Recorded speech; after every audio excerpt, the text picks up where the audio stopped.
We are back at North Wilkesboro, North Carolina, where the field is rolling out for the start of today's 400-lap race on this .625-mile racetrack. And just as the field comes around turn number 4, the sunshine peeks through, helping warm things here. Bill Elliott leads him down. Benny Parsons on the outside. The green flag flies, and the first Union 400 Winston Cup race from North Wilkesboro is underway. Everybody nicely through turns number 1 and 2 as Bill Elliott has the lead, and Dale Earnhardt has jumped into second position, followed by Benny Parsons and Bobby Allison.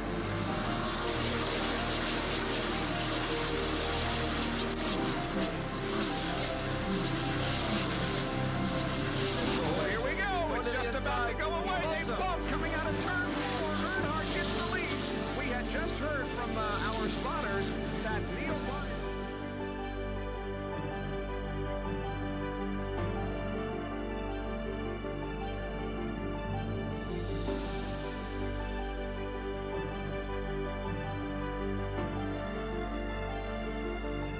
Dale Earnhardt is on his last lap. This will be his 24th career win. Dale Earnhardt wins the first Union 400 at North Wilkesboro.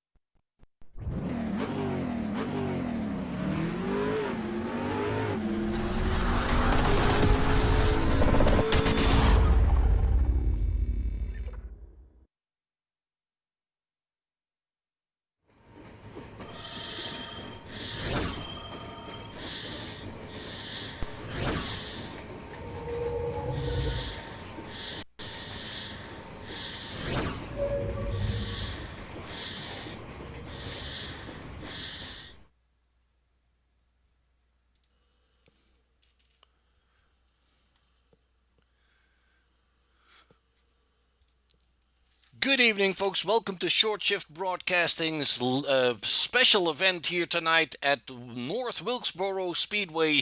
This is an interleague special event on Black Friday 2020. They're hoping to make this a yearly event, folks. This is organized by the Blown Piston Racing League, and they have invited drivers from various other leagues, such as Area 51, ESRA, Iron Thunder, OSRA, Swift Motorsports. These drivers are all competing here, representing their own leagues, and we're going to be fighting for a big prize tonight.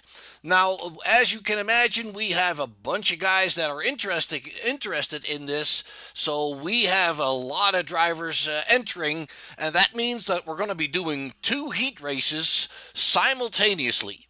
Now, the other heat race, this one that you're looking at right now, is only one of 2.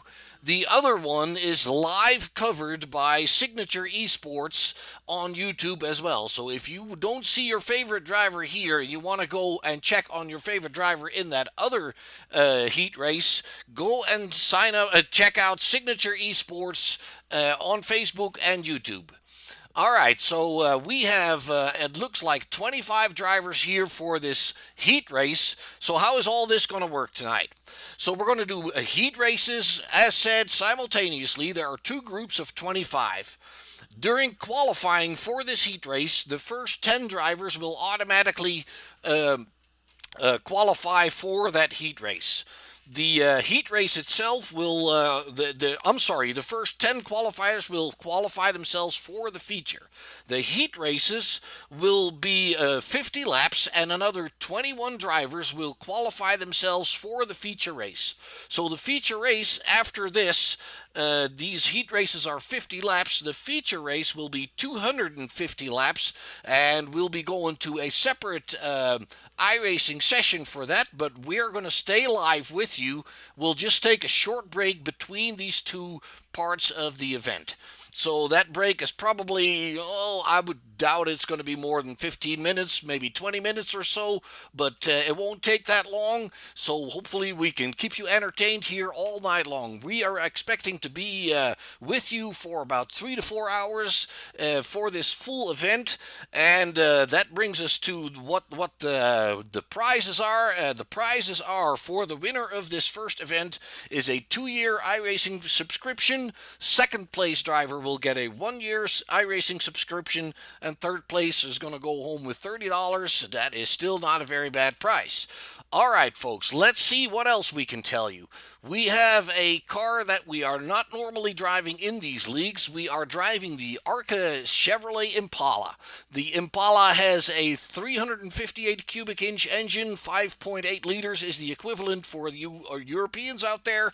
It is a V8 engine with 650 horsepower, and it has a 4-speed manual.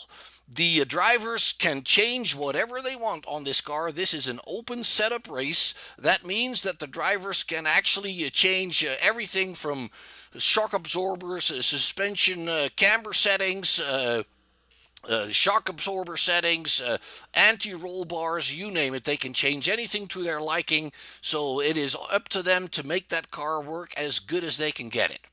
So the ARCA Chevrolet Impala is part of the iRacing free content. That's probably part of the reason they took this car, because everybody owns it, and it looks like, if we look around the track, that pretty much everybody has gotten themselves a beautiful paint job on those cars. Speaking about paint jobs, sponsor of this event, the main sponsor of this event, is Wise Guy iRacing Graphics. You see their logo down there on the bottom right. iRacing Graphics, Wise Guy iRacing Graphics is a great place to go if you want an affordable paint job that looks great. If you can't beat all the guys in your league, you can still at least still look good, and Wise Guy Graphics can most certainly help you with that. All right, folks, that said, we are ticking away the final few moments of practice here. If we look at practice, we will see some names that we generally don't see here on Short Shift Broadcasting with the Blown Piston League, but some of them we do. For instance, we know Ryan Nicoletta. He's one of our Blown Piston drivers. Ron Schutte. And I believe Ron is running a Blown Pistons. He is a running the Blown Pistons livery there. And we have a lot of other guys out there that we don't see all that much, but we're glad to have them along. We hope they have fun in this event. All right, it looks like we are getting ready to get into qualifying. Folks, qualifying is done individually, and that means that the drivers are on track by themselves. They cannot see each other, but we can pick up anybody that is active on the track. So let's see if we can find some people going out. It looks like it's kind of quiet out there right now, as the first half minute of 5 minutes of qualifying are moving along without any action on the track. That does not happen very often. All right. So, other things you need to know. The pit lane speed limit is 35 miles an hour. The drivers are dealing with a fuel limit of 80%. Oh, I know what's going on. Yes, unfortunately, folks, due to a technical issue, I had to log in as a driver. That means that I cannot see the drivers on the track. I apologize for that, folks.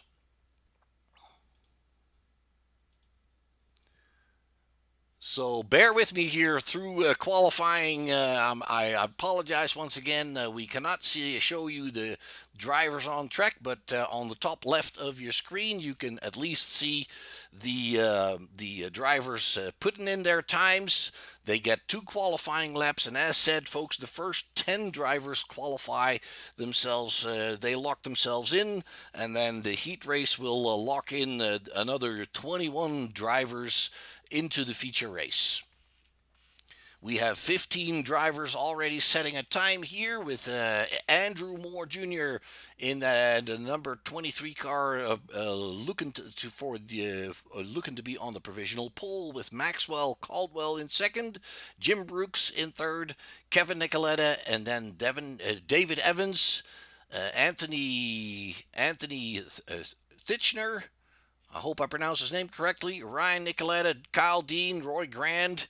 17 drivers already have been on the track, and unfortunately, as said, folks, as it is, I logged in the wrong way, so can't correct it anymore now. I apologize for that.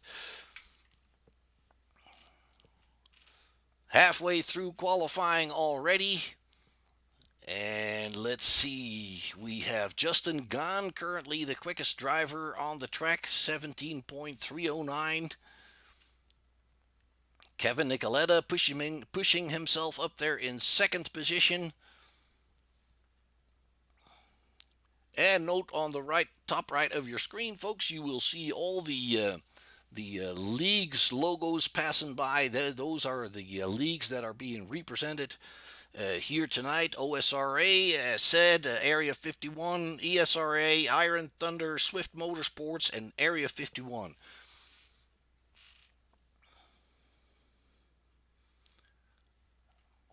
And it looks like we have 20 times in already. We're still waiting on lap times for Richard Souza, Jason Wiley, Kenny Zeems, Dustin Applin. They have not been out on track just yet. I do believe that everybody in this session will be able to start the heat race.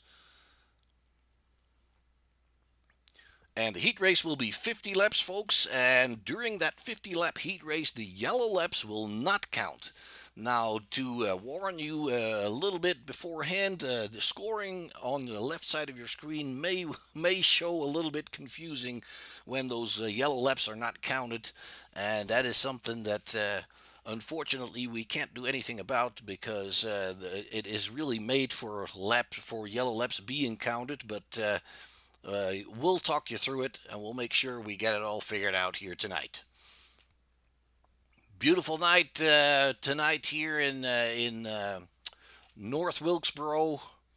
Beautiful old track, as you saw in the video leading up to this broadcast. It is a track that iRacing has brought back to life. it is there's actually a real life effort also to bring it back to life. It used to be a big track, a famous track back in the 70s and 80s, and as you saw in the video, the final winner there, I believe in '87, was Dale Earnhardt, and aside from this track, the iRacing has also re-emerged their cars from that era. The '87 Chevrolet Monte Carlo and the '87 Ford Thunderbird can also be run on iRacing.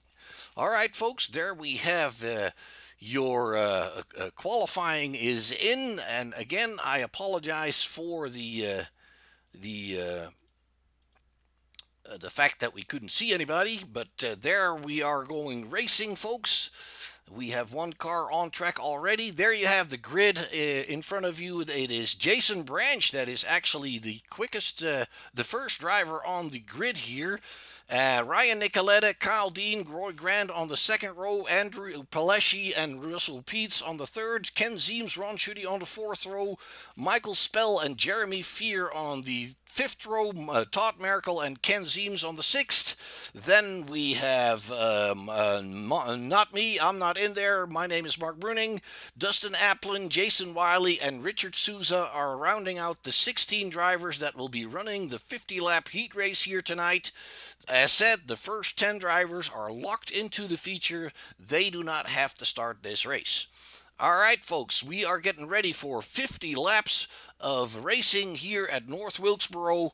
That'll be one of two heat races. As said, if you don't see your favorite driver here, check out Signature Esports on the other side. They are also covering this event, and they are covering the other heat race at this point.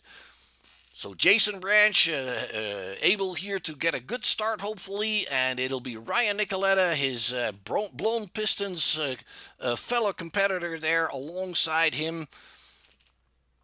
And once again, folks, the yellow laps in the heat race will not count, so they will be neutralized, so to say. And we'll have to wait and see how that pans out. Drivers all driving a car that they are not really accustomed to, that they are not running on a weekly basis. The Arca Chevy Impala is one of the cars that iRacing gives you when you sign up, and it's one of the cars that's basically, it's not a starter car, but it's kind of the second one up. All right, folks, we're rolling. We're getting ready to get moving here. It looks like Jason Branch is opting to start on the outside. He has a bit of a blink. Hopefully he can, that's not going to hurt him during this race.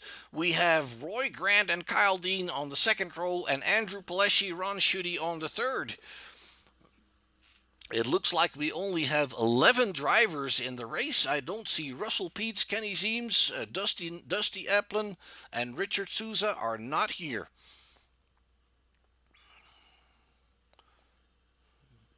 Looks like Ryan trying to warm up his tires there a little bit by accelerating and braking hard. Look for some double file racing here at North Wilkesboro. It should be possible to run the outside line fairly well with these cars.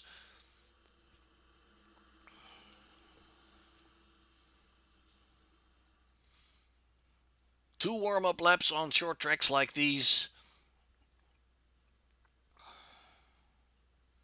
And the pace truck is in, and there we go, folks. We are racing at North Wilkesboro in the first heat race for the big event, the Interleague race here on Black Friday. A brand new event set up by Blown Piston Racing League. It looks like Jason Branch has got a good jump on the start here. He is pulling away from Ryan Nicoletta in that orange car, and it looks like Roy Grant is racing him on the outside. Definitely, ooh, we have our first caution already on lap number 2. Let's go and try to find out what has happened here.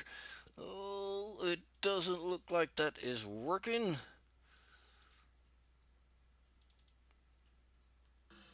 It looks like we lost Ken Zeems in the number 90 car. Yep, he loses it. Doesn't seem to hit anybody. That is good news for him, obviously, but unfortunately, he turned it around. And let's see, I hope you're all back here. It looked for a minute that I lost everything, but I didn't. Jason Branch is still your leader. Ken Zeems is running, no damage. Came away with that one pretty good. And as said, folks, you will see scoring act up. You'll see it scrolling like this. That is something, unfortunately, we cannot help. But once they pass the line, it all sorts out again. Ken Zeems is still running in that number 90 car. Doesn't seem to be going to the pits either. Not necessary. He just lost the back end, and that was all she wrote. Well, that leaves it for Jason Branch to do again what he did earlier, and that is just have a good start and pull away from the guys behind him. Jason Branch, one of our regulars in the Blown Piston Racing Series with the trucks on Friday night and with the Xfinity cars on Sunday night, been doing very well. He's currently running 4th in the Blown Piston Championship with the trucks, I believe, or maybe it's the Xfinity cars. Can't really remember.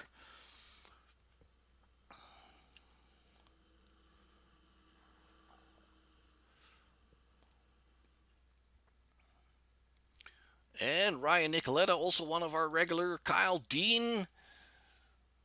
Not sure if I can tell which league he is from. Roy Grand. Looks like he's got a funny Thanksgiving livery on that Chevrolet there.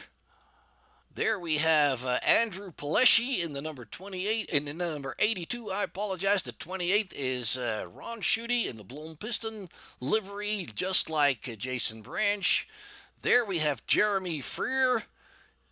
24 car, the number 3 of Michael Spell. Well, he's actually running the number 3. He's being scored as 19. Todd Merkel in the 81. Jason Wiley in the 33. Russell Peets. And let's go see. It looks to me like they might be going back to racing here. That is Jason Branch and Ryan Nicoletta lining them up side by side once again. And Jason on the outside there. Looks like that higher line is working just fine for him. The lower line sometimes gives those drivers a little bit of issues heating up that right front tire in that smaller radius that they're running. So that is a reason that you want to stay on the higher side every once in a while. There we go once again, folks. Jason Branch has got a good start there. Once again, pulling away from Ryan Nicoletta. Let's widen that angle a little bit there. Roy Grand is in 3rd position, chasing after Nicoletta, and then it's Kyle Dean in that number 4 car, Paleschi in the 82. Grand on the outside, looks like he's coming off the turns really well on that higher side. Looks like Jason Branch is not just pulling away at the start. He's running the fastest lap of the race right now, 17.97. So it looks like he is the class of the field at this point and showing his dominance. Ryan Nicoletta still in 4th. We have Paleschi and Dean fighting side by side for position here. The number 4 car on the outside, the blue and white car. Kyle Dean on the inside. Paleschi in the 82 steals that position from Kyle Dean. He's back in 4th. Ron Schutte behind there, a little bit of distance. It looks like Michael Spell and Jeremy Freer, and then behind him it is actually Zeems that has already passed 2 cars. He is up in 10th position already on lap number 7. There behind him, it is Jason Wiley and Todd Merkel that are fighting for that final position. Nobody wants to be last, obviously, and it looks right now like it is Todd Merkel in that 81 car that is the final guy on the track. Jason Branch is pulling away. Well, it looks like actually Ryan Nicoletta is pulling away from Roy Grand a little bit and closing that gap to Jason Branch. So this ain't over yet. Jason Branch and Ryan Nicoletta, both Blown Piston drivers. Roy Grand In third position, Andrew Peleschi in fourth. Kyle Dean is trying to catch up with him there, trying not to lose that connection, I guess. Ron Schutte in sixth position, kind of running by himself there. Let's check on Roy Grant and Peleschi. Peleschi in that orange car is trying to mount up the pressure. He had a little bit of a moment there with the back end stepping out, but he didn't. It didn't seem to bother him anything at all. That is beautiful driving, folks. Lap number 10 of 50, and it looks like Peleschi is running a bit of a higher line there, trying to keep the momentum in that car. He's not going below that first dividing line. Right behind Roy Grant. Roy Grant trying to catch up to Nicoletta. It looks like everybody is catching up to Jason Branch, and hopefully Jason hasn't asked too much of his tires, because, folks, the tires in this heat race cannot be changed. You have to manage your tires for 50 laps.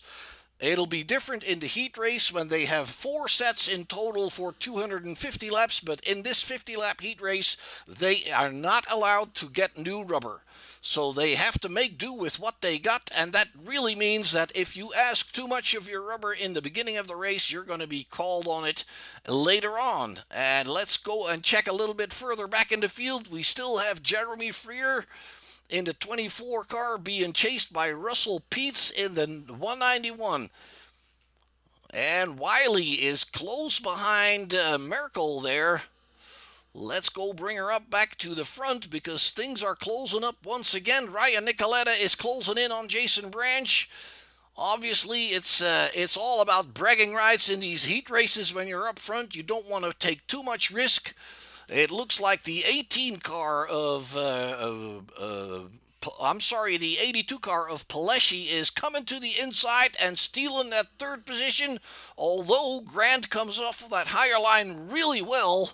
That's exactly what the difference is. That higher line gives you just that little bit better run off the turn, and that inside line gives you a better run into the turn, but it doesn't always help you that much.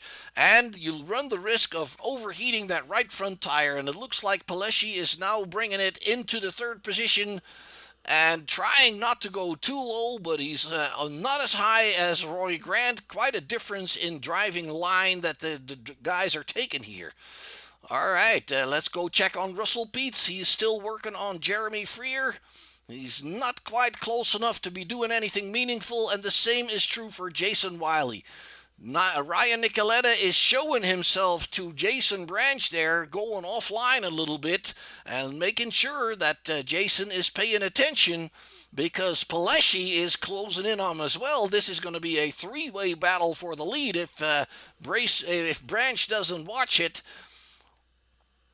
Looks like Roy Grant has got a little bit of trouble hanging with these guys, but you know what? It's only 19 laps yet, so he might be saving stuff for later. Ooh, and it looked like Jason Branch was running a little bit high there. Nicoletta choosing to stay a little bit lower. Peleschi stays out of his driving line there on the higher side. And there we see Roy Grant once again starting to close in, it looks like. Branch is still in the lead. Let's take a quick look off the back of his car. That's what it looks like. Oh, and it looks like Ryan Nicoletta is coming close and actually making a little bit of a mistake there. And it looks like Peleschi takes over second position. Nicoletta not yet giving up. Ooh, Nicoletta seems to be loosening up a little bit. That back end was stepping out just a tad. And that's exactly what the problem can be. Once those tires start fading off a little bit, that back end will do its best to come around. We have an issue for Michael Spell. It looks like we're not going yellow, but he had a little bit of an issue. Let's see if we can find out what happened to that number 3 Goodwrench car there. Oh, it looks like he gets a little bit of help. Not much, but just a slight tap is enough to unsettle that car. The final 2 drivers are passing him by, and in the top of your screen, you can see the leaders coming on, but he is back on his... Oh, no! And as I said, the leaders were coming up to him. There you have it in the replay, folks. Oh, it looks like Ryan Nicoletta gets a little touch from the 82, and the 82 is trying to back out of it, and then gets a little tap from Grand. Let's see if we can bring that back to you one more time, a little bit further back. They're coming up to that number 3 car. Jason Branch is a little bit slower than the 59. Expected the 59 has to get out of it. The 82 sees that a little bit too late, touches him in the back, and then at in his turn, he gets a little tap from Grand as well. Oh, that is very unfortunate for these guys, and it throws the whole thing quite around.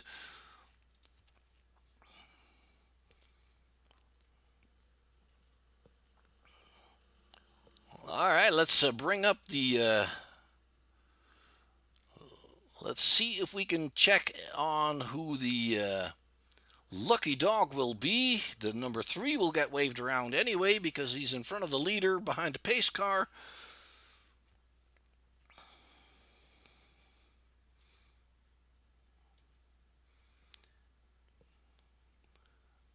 And during the yellows, folks, we acknowledge one of the Blown Piston bigger league sponsors, Superior Templating. They are sponsors of our caution periods in those leagues. So let's give them a little bit of thank you right here as well. It is Thanksgiving after all.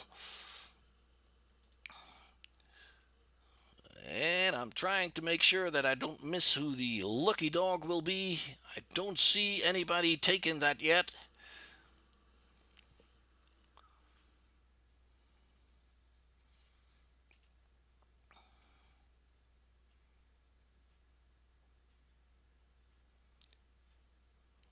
No takers on pit roads. You can't get any new tires anyway, so you might as well just work with what you have.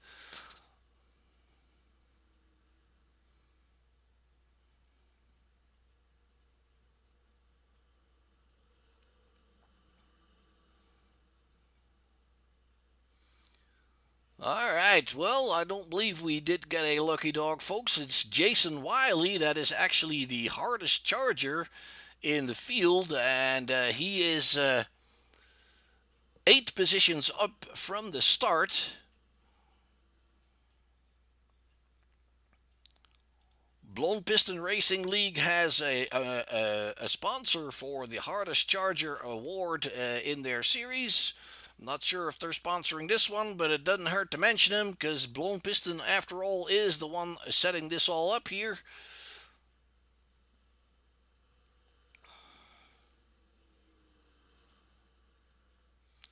And it looks like we're getting ready to go back to racing. We're lining them up again. Michael Spell, who was in that earlier incident and was last for a bit, is now in second place right there next to Jason Branch, and that's how it is shuffled around already. Schutte and Dean behind him, then Pietz and Freer. There we go once again. Jason has a very good start there, pulls away from Zeems, and Schutte on the higher side in that white car, teammate to Branch tonight. Ron Schutte in that 28 car in third position. Kyle Dean in the number 4 is in fourth. Pietz in the 191 is in fifth. And let's keep an eye on Jason here. He's running a little higher. He's kind of running that middle line there. Zeems following him with not much challenge at this point from Schutte. Then it is Kyle Dean and Russell Pietz there side by side. Looks like the 4 comes off high a little bit better once again, and there behind him it is Merkel that is being challenged by the 18 of Grand, and Roy Grand is already working his way through the field here on that higher side. The 59 of Ryan Nicoletta, is also coming along with him. He's also trying that higher side, coming around. The 24 slowing down there, that is Jeremy Freer. What happened to him? 3 wide here. Everybody battling hard to be in that top 11, I suppose it is.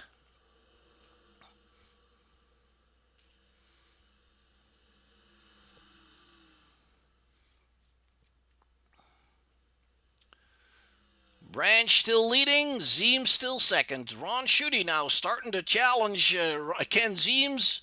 Looks like Ron has a little bit of damage on that left front. Let's check behind there because Kyle Dean and Peets are side by side, and it's Nicoletta and Grant right behind them there, trying to work their way back up after the incident. Roy Grant on that lower side now, and Nicoletta is diving to the inside here. 59 of Ryan Nicoletta, then Wiley in that other orange car. They're all orange. Looks like Paleshi in the 82. Side-by-side racing here, doing a great job. Oh, it looked to me like Roy Grant scraped the wall there a little bit. He's awful high. And the 191 picked up a position there, but Nicoletta comes to his outside once again. Then it's Paleshi in the 82 car that works his way past Jason Wiley.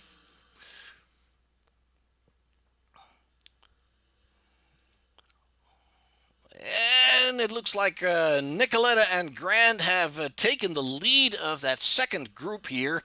That puts Roy Grant in fourth, and Nicoletta, Peets has an issue. He's been off track there.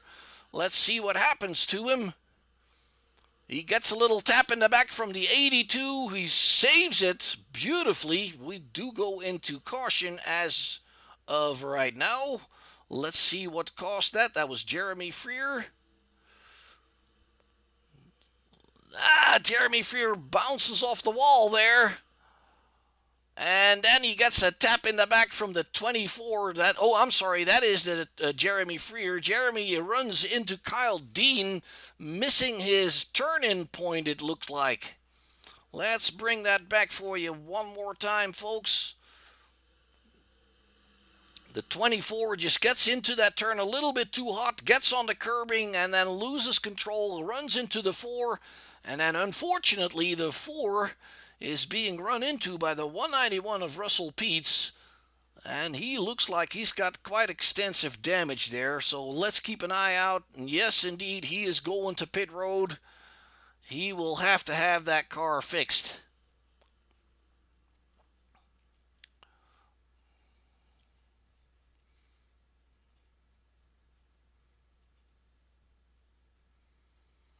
There you have him on pit road.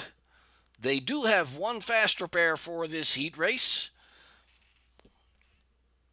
They will have 2 for the main event for those 250 laps, so that means that Russell Peets can continue his endeavor here, albeit in 12th and final position, but he's not a lap down yet, so he is definitely still having a chance. And it looks like Freer and Dean are thinking the same thing. They might as well use that fast repair. We are already on lap 36 of 50 in this heat race, so it definitely makes sense to use it right now. Have a good car there. You see the body instantly stretching to normal again. Kyle Dean also took that fast repair, so they take over that final position now. Freer in the final position, but at least they're still in the race. We have another 15 to 16 laps to go, it looks like, so it's not over for anybody.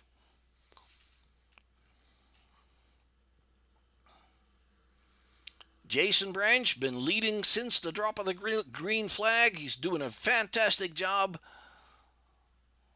Ryan Nicoletta working his way back up through the field with Roy Grant. Oops, can't find him. There he is, Roy, and there is Nicoletta. Little incident with the back marker that actually avoided the caution for himself, and then with that incident, the caution came out anyway. Once again, folks, the caution laps are not being counted. That's the reason you see your scoring on the left of your screen scrolling as they move along the line.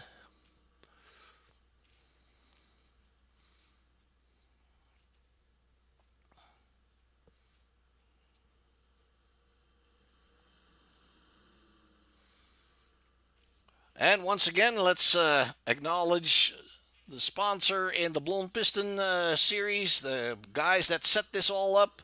Superior Templating is their caution sponsor. And one of their other sponsors is the SFI Gulf Oil Company I believe they're in Pennsylvania.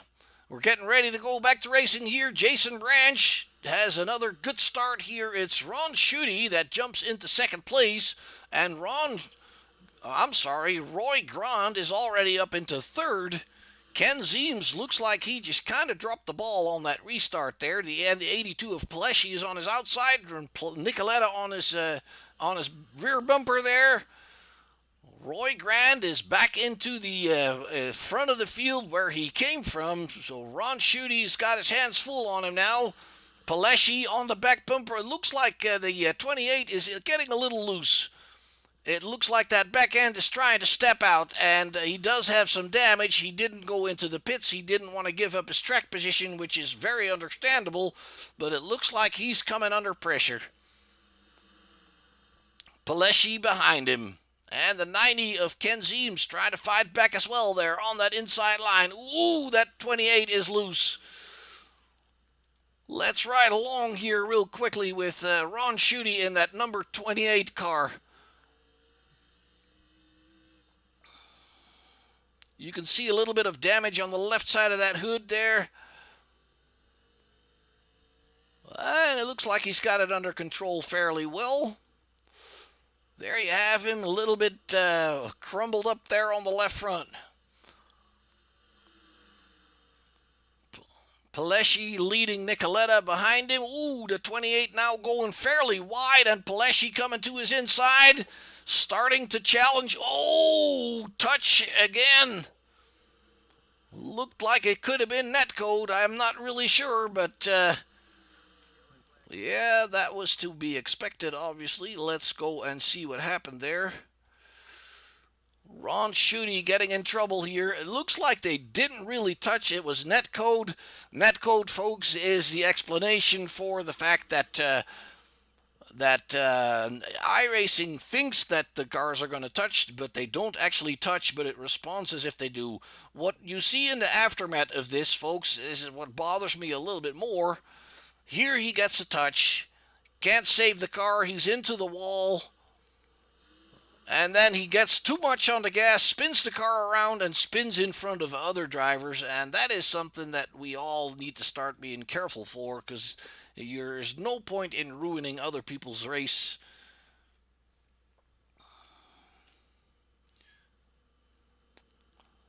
But obviously you can't blame him for trying to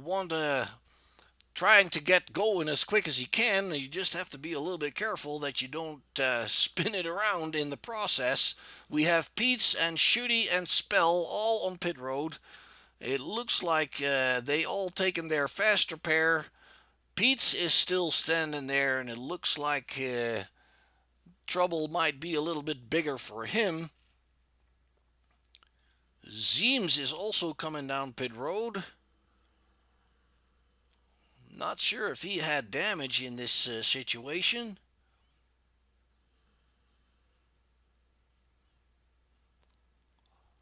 The 191 taking quite a bit longer there. That means that the crew is working on the damage. Obviously, the fast repair is instantly, but if you do it real time, they take their time pounding out that sheet metal. Branch is still leading. Led the entire race so far, showing a very strong performance here tonight at North Wilkesboro. Lap number 41 of 50, so we have 10 laps of green flag racing left to go here.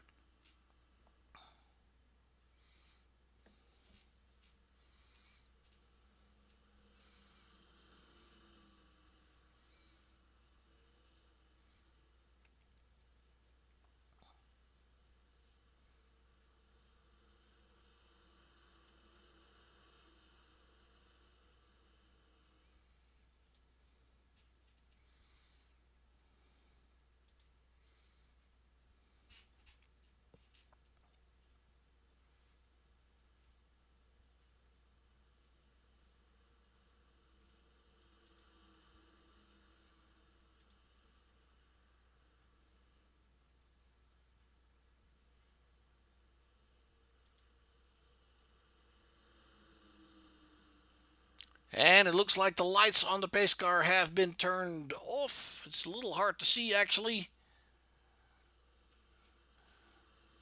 And I do believe we're going single file on the restart at this point.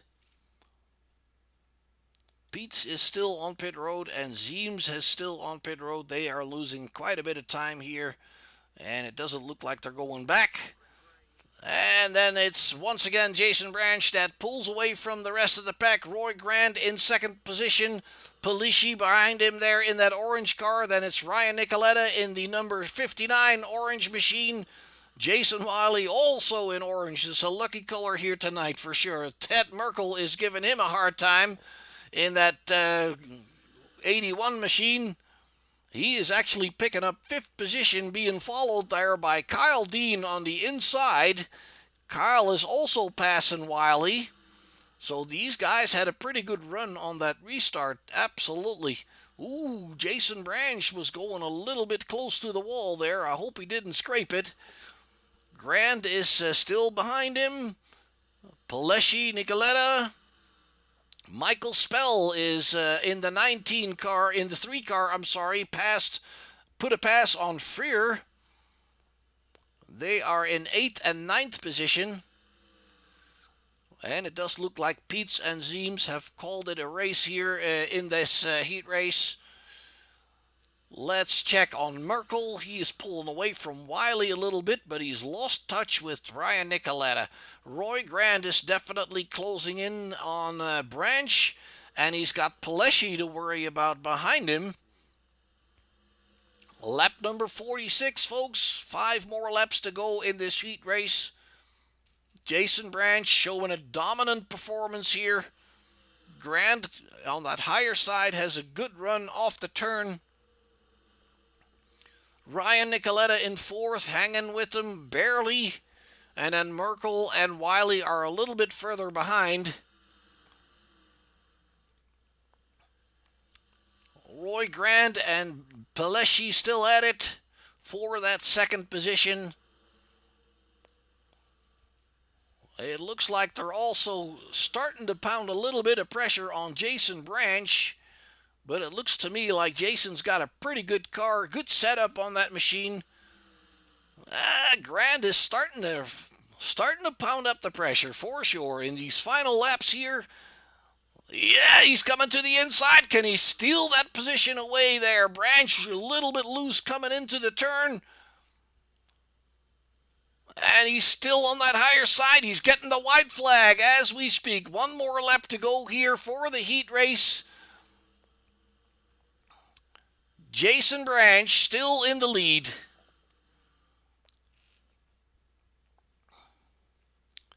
And there he comes off the turn, and actually Grand barely staying ahead of Paleshi there, getting a challenge on that final lap as well. Ryan Nicoletta brings it home in 4th, then it's Wiley in 5th, Spell, and then Freer, Merkel, Dean, and Schutte. Let's bring that up for you really quickly here.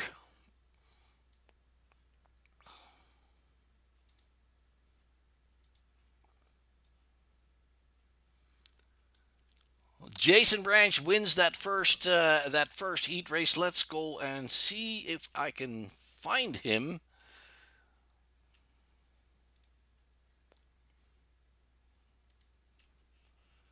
Hey, Jason, this is Mark in the booth. Can you hear me? Yeah, I got you, Mark. Well, that was a pretty strong performance there, Jason, in the lead for the entire race. It looked like the pressure was pounding up a little bit there at the end, but how was your car feeling, sir? I think I got a little bit to work on race trim. It started to get a little tight, but I think it'll be all right. Just a little bit of tweaking here and there, and I think we'll be good. All right, sounds good. So the next one's going to be 250 laps. You're going to have 4 sets of tires at your disposal. What is the game plan? The game plan is to stay clean for the first half and try to be up toward the front, and see what we can go from there. But long race, so I'm not going to push it at the beginning. Obviously, okay. So, do you think the four tire sets will be plenty for you? I mean, do you still have to worry about your degradation of your tires there? It's still gonna you're still gonna have to save some tires. Four tires, you can get tires about every 50 laps. Um, there was a 40 lap run here, and the tires are starting to go. So I think you're still gonna have to save tires. I think four tires is gonna be right there at the magic number of who can save and who can't. All right, I got you. All right, well, Jason, we wish you a lot of luck in the feature race there, sir. We hope to talk to you at the end of that one. Yeah, I hope to talk to you here in a couple hours. All right, good luck, man. Thanks, Mark. All right, Jason, you got to move yourself back, dude. I can't move you. All right. Sorry about that. All right, folks, as you can see on your screen, let's try and see if we can find Roy. Um,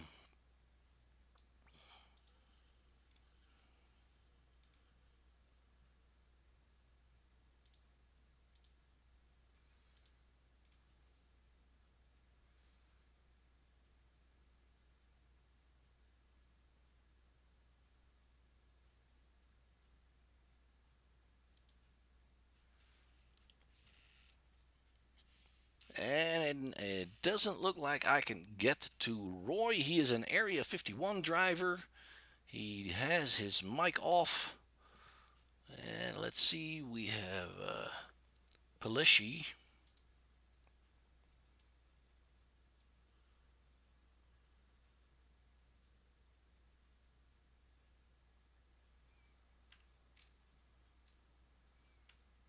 And I can't seem to find Pelishi. I have the number 10 driver. Donald Stewart is in here with me.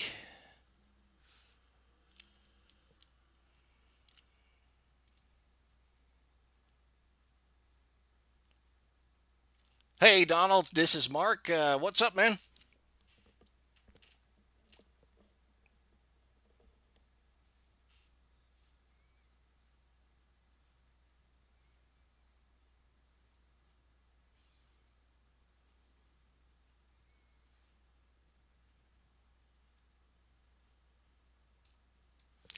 All right, folks, it doesn't sound like we have anybody else to talk to at this point.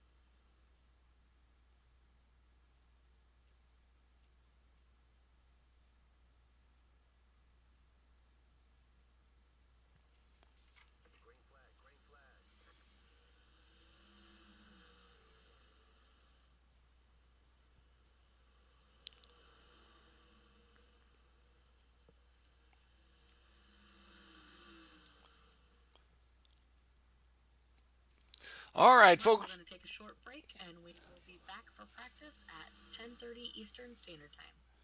Thank you very much, Lauren. We'll be there. All right, folks, what you're looking at right now is just a few drivers having a little fun, and we're going to close this down. And as said, we're going to start bringing you back the images of practice at what is it, 7:30 this hour time. So that'll be, let's see, 8:30 Central Standard Time, I believe. So hang with us, folks. We're going to be coming back pretty soon. We'll see you when the feature event is getting on its way.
Back at North Wilkesboro, North Carolina, where the field is rolling out for the start of today's 400-lap race on this .625-mile racetrack. And just as the field comes around turn number 4, the sunshine peeks through, helping warm things here.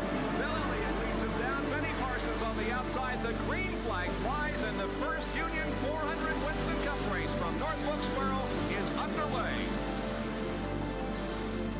Everybody nice the lead, and Dale Earnhardt has jumped into second position, followed by Benny Parsons and Bobby Allison.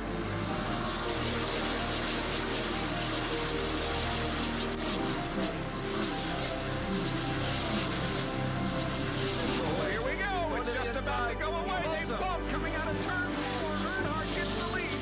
We had just heard from our spotters that Neil Martin.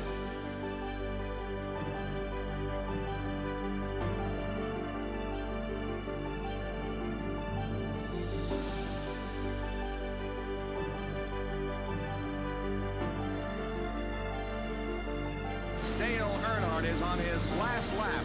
This will be his 24th career win.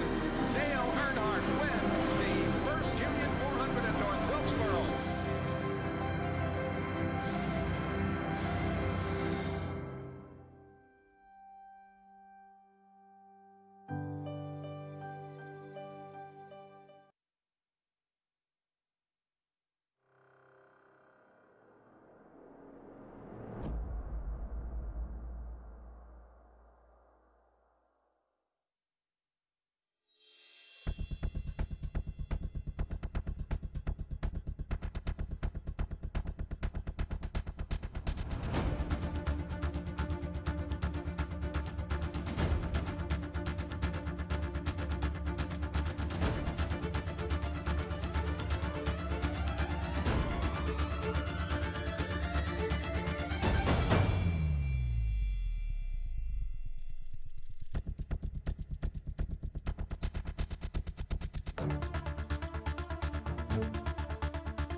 are back at North Wilkesboro, North Carolina, where the field is rolling out for the start of today's 400-lap race on this .625-mile racetrack. And just as the field comes around turn number 4, the sunshine peeks through, helping warm things here. Bill Elliott leads him down. Benny Parsons on the outside. The green flag flies, and the first Union 400 Winston Cup race from North Wilkesboro is underway.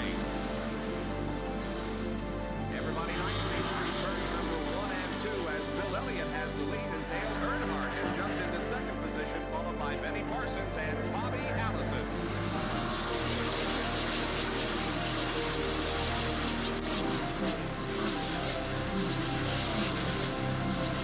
So here we go. It's just about to go away. They bump coming out of turn 4. Earnhardt gets the lead. We had just heard from our spotters that Neil Myers.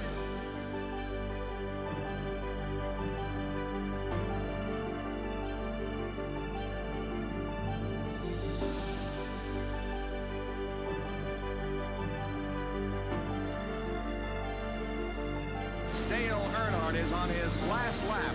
This will be his 24th career win. Dale Earnhardt wins the first Union 400 at North Wilkesboro.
Back at North Wilkesboro, North Carolina, where the field is rolling out for the start of today's 400-lap race on this .625-mile racetrack. And just as the field comes all around turn number 4, the sunshine peeks through, helping warm things here.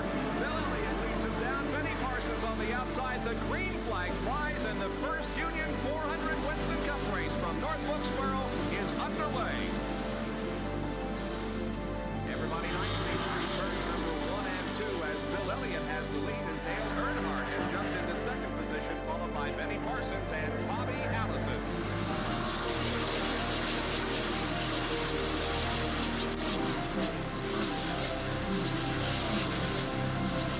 So here we go.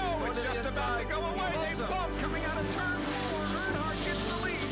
We had just heard from our spotters that Neil Ryan.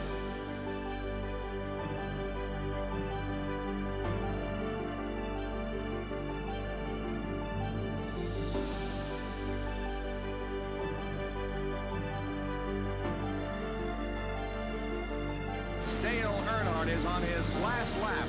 This will be his 24th career win. Dale Earnhardt wins the first Union 400 at North Wilkesboro.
We are back at North Wilkesboro, North Carolina, where the field is rolling out for the start of today's 400-lap race on this .625-mile racetrack. And just as the field comes all around turn number 4, the sunshine peeks through, helping warm things here.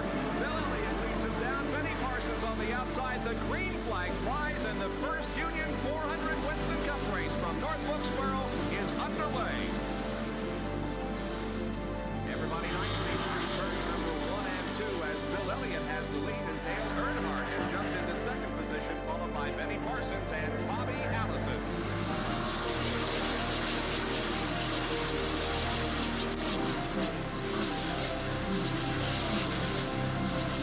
So here we go. It's just about to go away. They both coming out of turn 4. Earnhardt gets the lead. We had just heard from our spotters that Neil Ryan.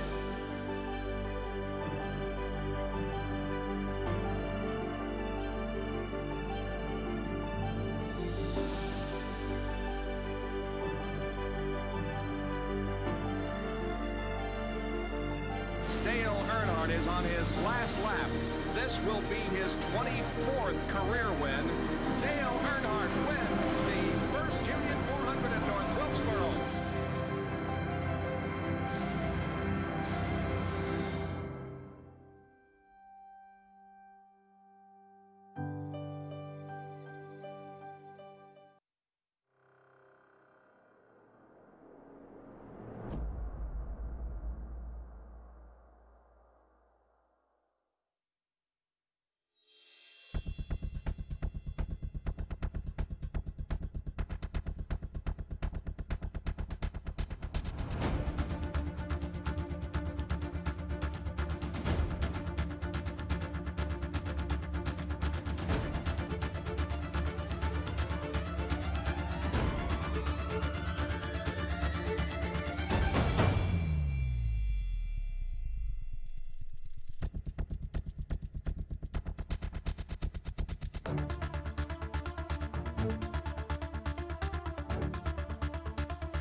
back at North Wilkesboro, North Carolina, where the field is rolling out for the start of today's 400-lap race on this .625-mile racetrack. And just as the field comes all around turn number 4, the sunshine peeks through, helping warm things here.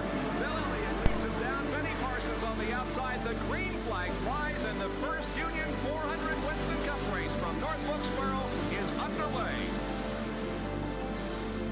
Everybody nicely through turns number 1 and 2 as Bill Elliott has the lead, and Dale Earnhardt has jumped into second position, followed by Benny Parsons and Bobby Allison.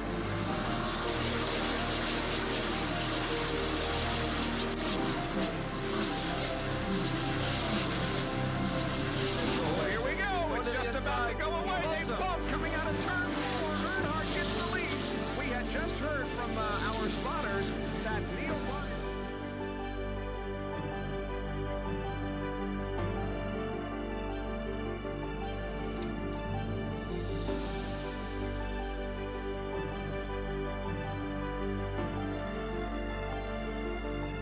Dale Earnhardt is on his last lap.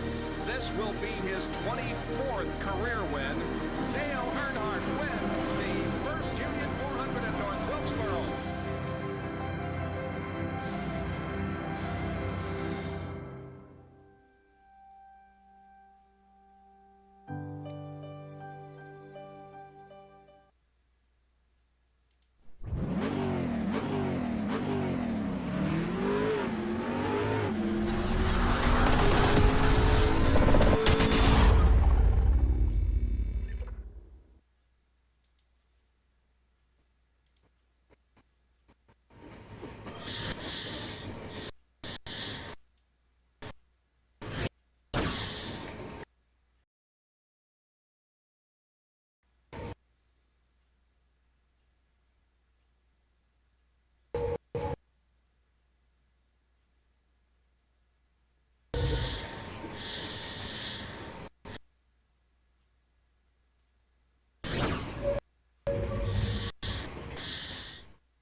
Welcome back to North Wilkesboro, folks, for the big event here tonight on Black Friday. The Blown Piston Racing League organized a interleague event. Drivers from various different leagues are participating here, fighting for some good prizes, actually, to be won here at the end of the feature race.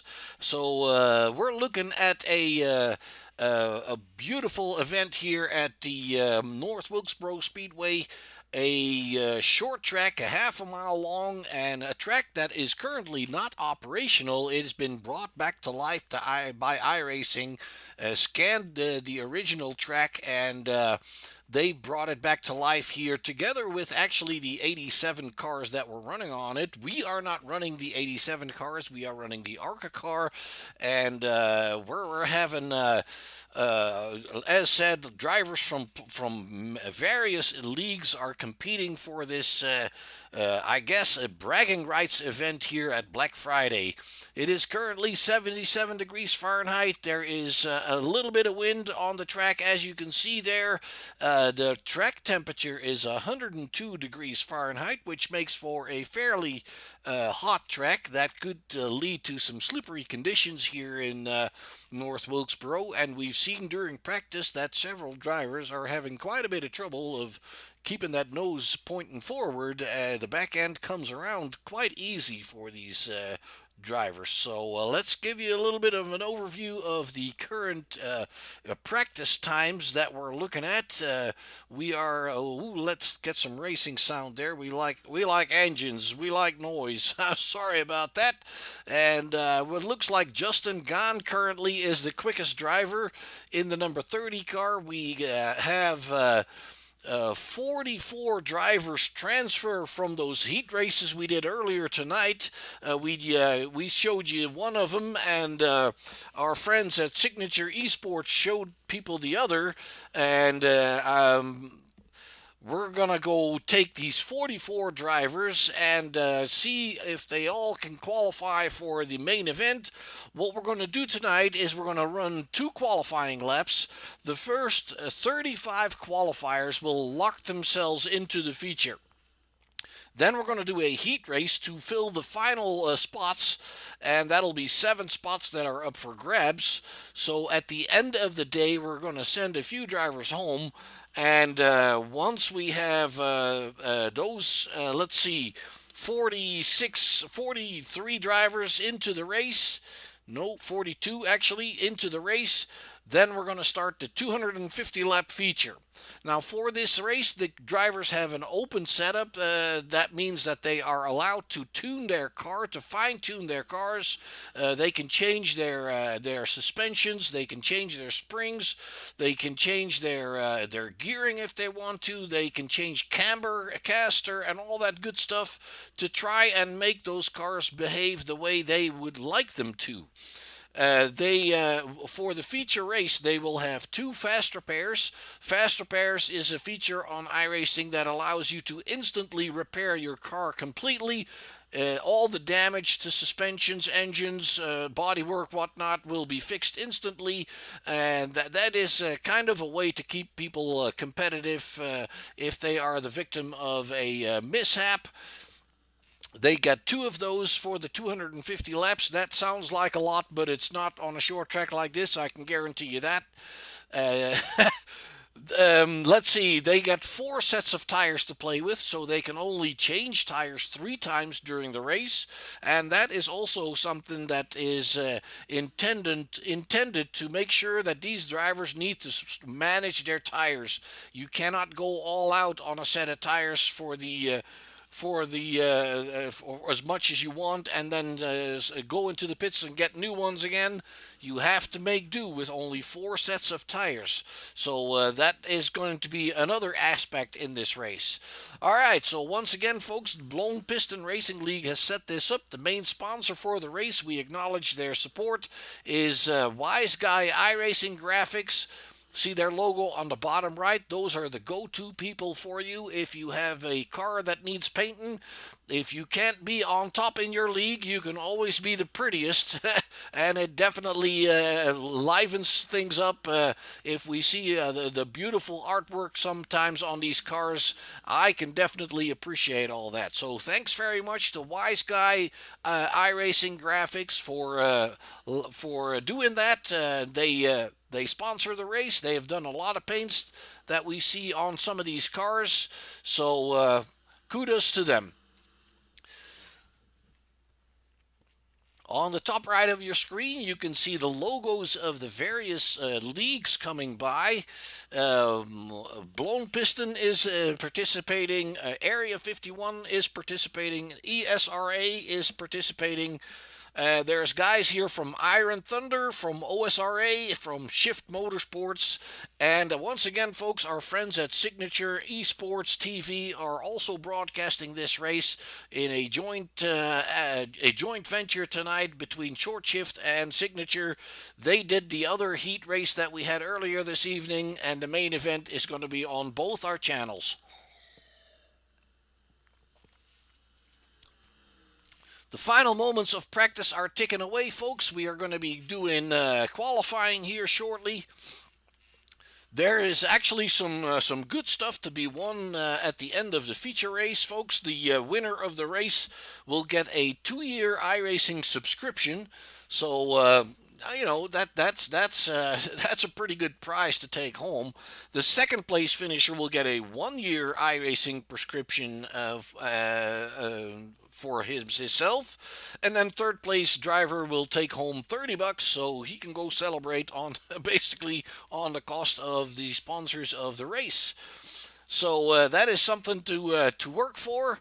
I believe there's also somebody that has dedicated a small prize for the driver that has the least incident points, or I believe the highest finisher with 0 incident points will also be getting something here tonight, and that is an incentive for drivers to try and keep it as clean as possible. Now, obviously, we know that racing with cars like these on a short oval is not that easy, so there you see a good example of the stuff that can happen. So let's take a quick look here at the car that we're using tonight, the Arca Chevrolet Impala SS, is a car that comes with the iRacing subscription for free.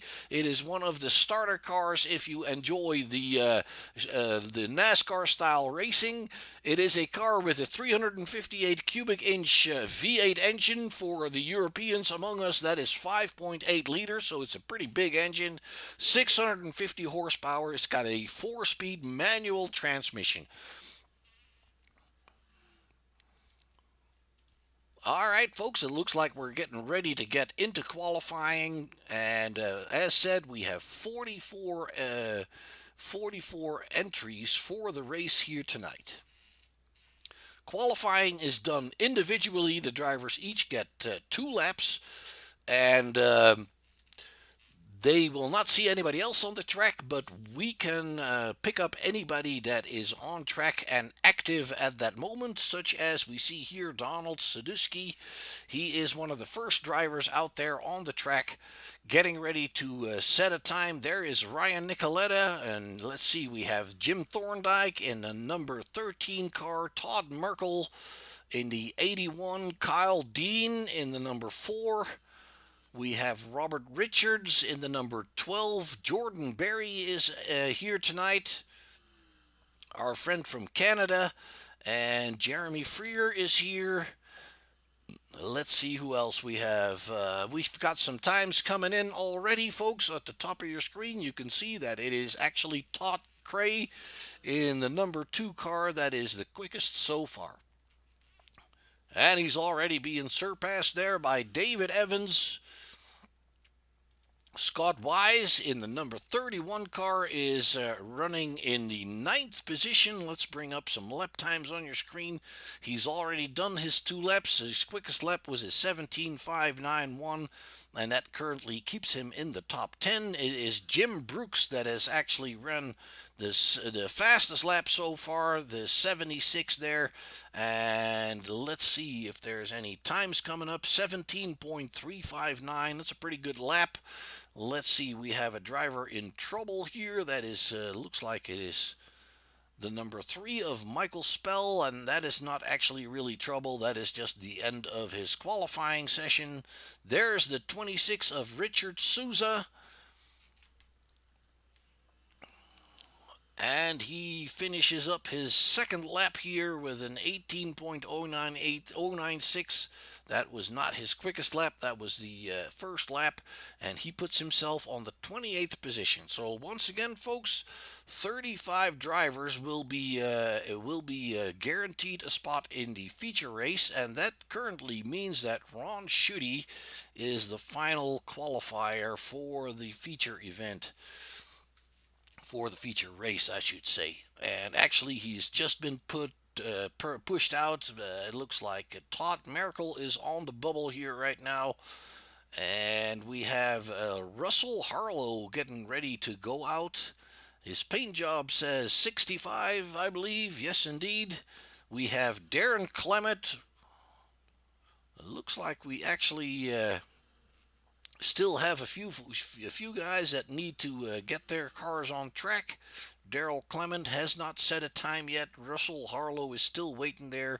Donald Stewart in the number 10 car is out there. He is running the Blown Pistons League livery, similar to Jason Branch.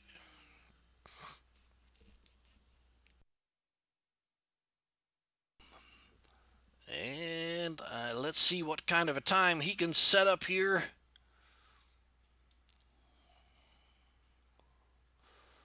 Darren Clement has actually pushed himself into the top 10, so that is a good effort for him. Donald Stewart, 38th, so he is not guaranteed a spot in the feature. Russell Harlow is out there, and I don't believe he set a time. Donald loses it there, coming towards the line on his second lap. That means that lap is not going to be counted. You have to run clean laps on iRacing in order to get yourself a time on those laps. Russell Harlow is on track right now. He's the final car on track, it looks like. The 65 staying high up there by the wall. Ooh, whoa, loses the car there, a little bit loose back end, and then overcorrects it and noses it into the wall. So unfortunately, Roswell Harlow has not been able to set a time for qualifying. There is still a little bit of time left, so he's going to try one more time, I suppose.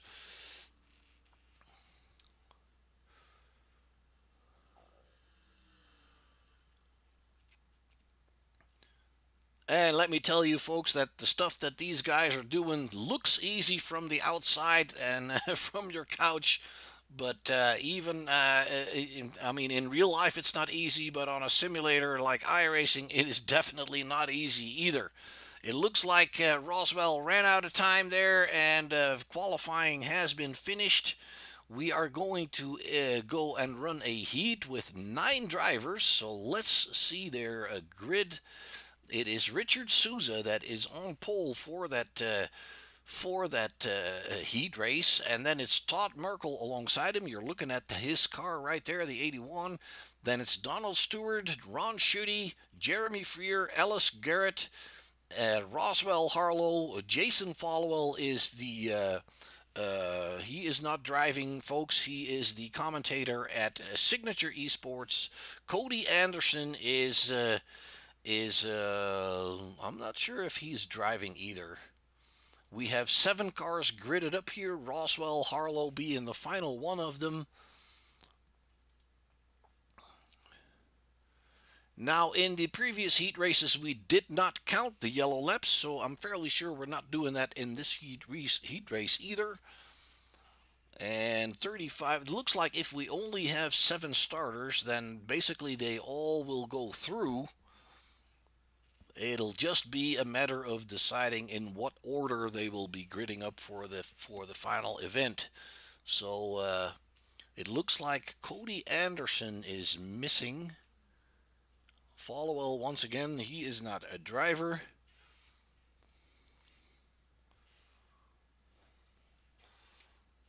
But it's all good. We like watching race cars go around tracks like these, so we don't mind if we have a little bit of extra action here.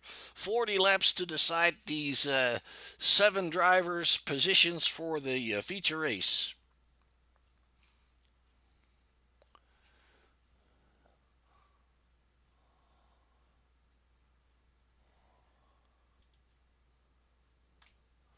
See if I can quickly find out what league Souza is driving for, or driving in, I should say.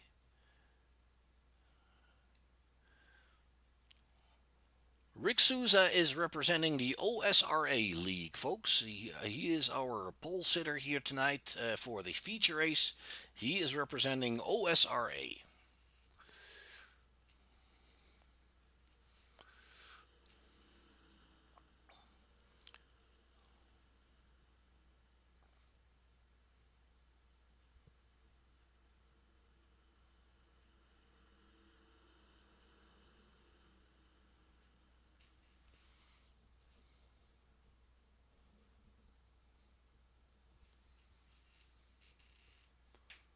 Two warm-up laps here at a short track like North Wilkesboro. The lights on the truck have been turned off. We have actually 6 drivers on track. We are also missing Donald Stewart. So that tells us, folks, that these drivers are all going to be in the feature. And again, it just is a matter of in which order they're going to be filling up the field for the main event.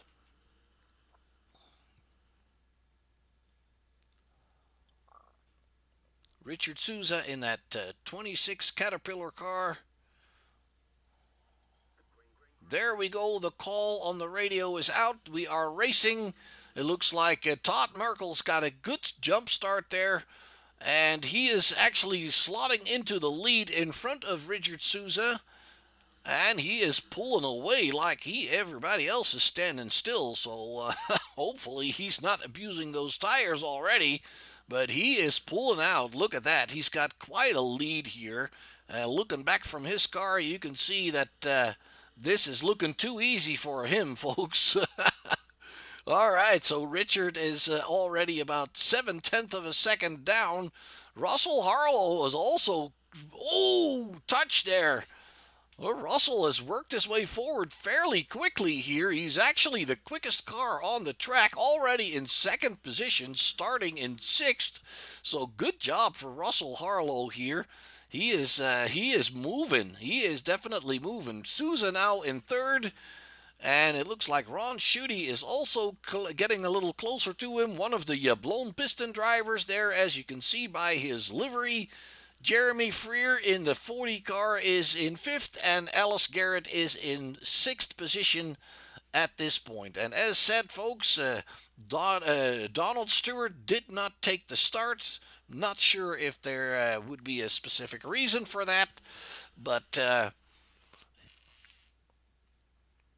he would actually, even finishing seventh, would still go through to the feature race. So Merkel is your leader. Roswell Harlow, excuse me, is in second. Let's ride along here with Roswell for a little bit and see what it looks like from these guys' cars.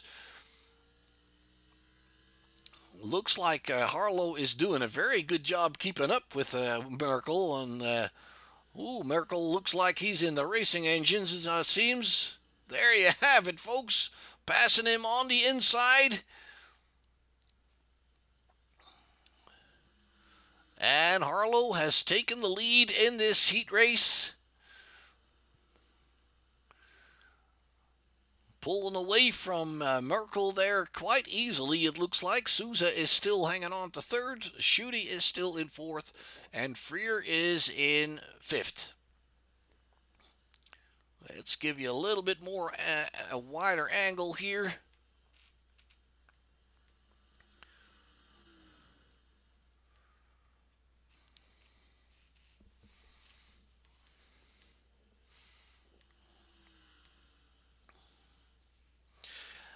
All right, another thing to keep in mind, folks, for the feature race is that we are running according to the rules that Blown Piston Racing League values very much in their own leagues, and that is the following. If you cause a wreck, you will be guided to the end of the last line by the race director. So causing a wreck will give you an instant penalty of being sent to the end of the longest line. Now, if you do it again, the race director will give you a drive-through penalty, which means you're going to obviously lose a lot of time, especially on a short track like this. And if you cause a wreck for the third time, you are going to be asked to park your car. So these guys are all going to have to be careful to make sure that we keep racing a non-contact sport, although a little bit of contact is obviously not that much of a problem as long as you don't cause any wrecks. So that is something we're going to have to be keeping in mind for the feature race. If you cause a wreck, end of the line first time, drive through second time, third time, DQ. Let's go check on Merkel, who is now 3 seconds behind Harlow. Lap number 14 of 40 in this heat race. We saw some other drivers there. It looked like Alice Garrett is... Oops. Alice has a little bit of a connection issue coming in and out of the race. Souza has dropped back to fifth. Jeremy Freer is now in fourth position. Souza running up high there by the wall, and it kind of looked to me like he actually ran into the wall. Let's see if we can bring that back. Yeah. He is pushing into the wall, understeering pretty badly, it looked like. Alice Garrett is somewhat struggling, it looks like. As far as lap times is concerned, it is dropping off rather quickly to over 19 seconds, with the best lap time of Harlow being 17.7. That is a 2-second deficit for Alice Garrett, and on a short track like that, seems to be quite a bit. And it looks like the connection for Alice is not helping him very much either. And indeed, Alice Garrett is coming down pit road.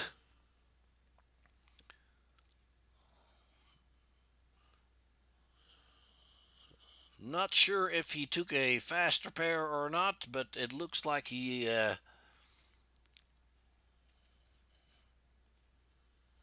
kind of jumping in and out there. He might actually have left the race, folks.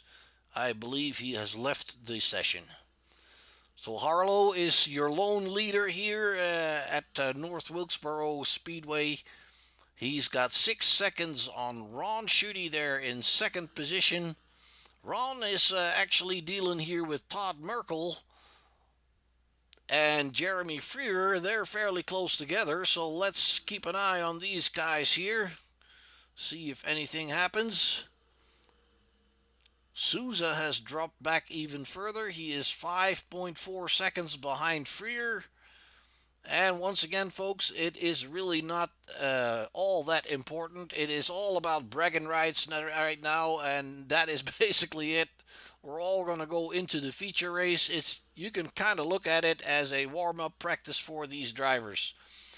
Speaking of warm-up practice, after this heat race, the entire field will have about 5 minutes to give their cars a final rundown before we get started. Well, we can ride along with Jeremy here, and once again take a look at the back end of that car that says Merkel, the number 81 car. And it looks like we're going to have him pass on the inside. There he comes. No, he can't quite get it done. What you see here, folks, is the classic difference between the inside line and the outside line. You would think that the inside line is always quicker, but that is far from true. The higher line actually allows the driver to carry a little bit more speed, and when you're coming off the turn, it allows the driver to get on the gas a little bit earlier, which usually ends up in being coming off the turn faster than the guys on the inside. Now, the inside guys have shorter distance to run, but the radius of the turn on the inside is also smaller, narrower, I should say, and that means that the guys on the inside sometimes have trouble with burning up their right front tires because they're leaning a little bit more on that right front tire. And when tire management is important, then you'll see a lot of drivers starting to use that outside line, as you see the number 40 here do. Jeremy Freer going around Todd Merkel for third position in this heat race, lap number 28. And that he is basically making that higher line work for him a little bit better.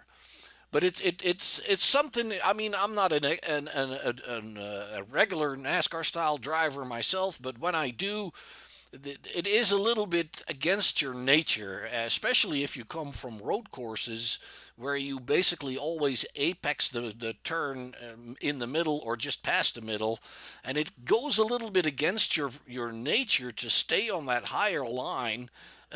And then it doesn't feel faster. You know, it's hard to explain, but when you're on the inside, it feels like you're going faster, but you're really not. It's difficult to explain, I suppose. But that's the classic difference that you're looking at right now. Jeremy Freer running not very much lower than the middle of the track there, while you can see Todd Merkel is actually coming down a little bit further. And he's trying to stay up there, but as you can see, about just past halfway in the turn, he will come down and apex it on the inside there. He gets that car underneath that first divider line, and you can see that Jeremy Freer is trying very hard not to do that. Let's take a look at Roswell Harlow here in the 65 car. He's already passed Souza. He's put Souza a lap down, and he is still running pretty decent lap times. Although everybody is now getting above 19 seconds. And that kind of tells you that after 30 laps, 30 some laps, those tires are starting to fade away. And this is definitely something that we're going to be watching in the feature race. 250 laps with 4 sets of tires. That means that you're really going to have to be careful. Because you're going to have to run at least a good, 60 laps on a set of tires easily. The fuel tank has also been brought down a little bit from the real life capacity. These guys will be running 80% fuel capacity, so we will definitely see some pit stops in this feature race. 250 laps on North Wilkesboro is going to make for quite some extended racing. It's going to be a tough thing to win, I'm sure.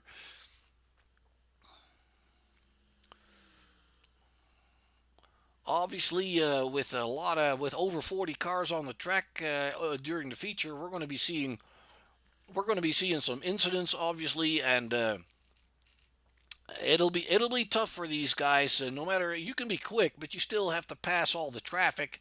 After maybe 10, 15 laps, you're going to start seeing the main drivers, the leading drivers, get through traffic, and the chances of something going wrong are no different from the guys on top than they are from the guys in the rear.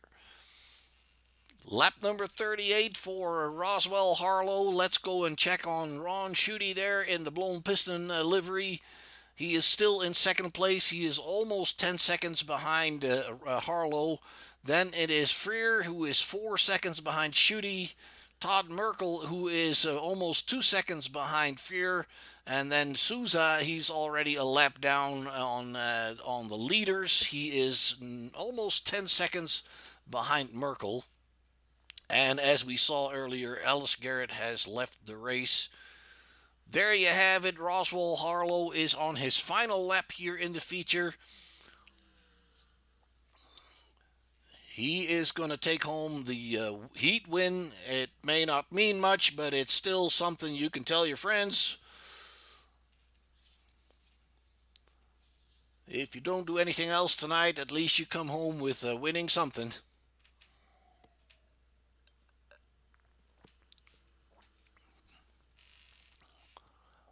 Ron Schutte in second place, and Jeremy Freer in third. We can bring you the results for the heat race. There you have him. And as said, folks, Donald Stewart did not take the start. Jason Falwell is the the signature esports commentator, and Cody Anderson for DC Racing did not take the start either. He might be spotting for somebody. I'm not really 100% sure. All right, folks, we have a short warm-up before we get into the race. 5 minutes for the drivers to not only warm the car up, because that's not really necessary in a simulator like this, but warm themselves up mainly. That is what it's all about. Get yourself in the right mindset for the race. Make sure everything feels good. You can still fine tune that car if you feel something's off, but obviously it's going to be a little bit late for that. You can't test it anymore. They've done all their homework earlier this week, and they had 30 minutes of practice before we went into the feature. So before we went into the qualifying, I'm sorry, and so they should be good. They should be good. And as said, folks, big field. We have a lot of drivers here tonight, and it's awesome that the guys from Blown Piston Racing, Scott Wise and Lauren Wise in particular, congratulations on setting up a very cool event. We're going to try and make this a yearly thing. Every year at Black Friday, we should be able to run an event like this with drivers from all these different leagues, basically competing for bragging rights. But yeah, it's still a lot. It's a lot of fun. A lot of leagues are on break this week and this travel weekend, obviously, so it'll give everybody a chance to still do some very competitive racing. You see Todd Gray here. Todd Cray, I'm sorry, he is getting together there. And that's the kind of stuff that you want to watch for during the race. We don't want to see much of that, obviously. But obviously, stuff will happen. There is just nothing we can do about it. Michael Spell, Amy Catalano.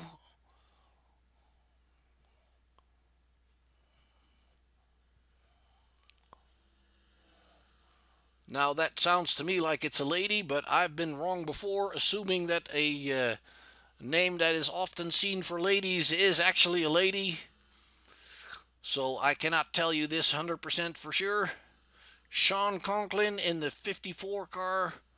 Jason Branch is out there. He won the heat race earlier this evening, the one that we covered anyway. Justin Gahn in that number 30 mellow yellow car. Jason Wiley, 33. Ryan Nicoletta also in the Blown Piston League. We have Scott Wise on track. Nope, he just went off. Ooh, and there you can see, folks, how busy it's gonna get.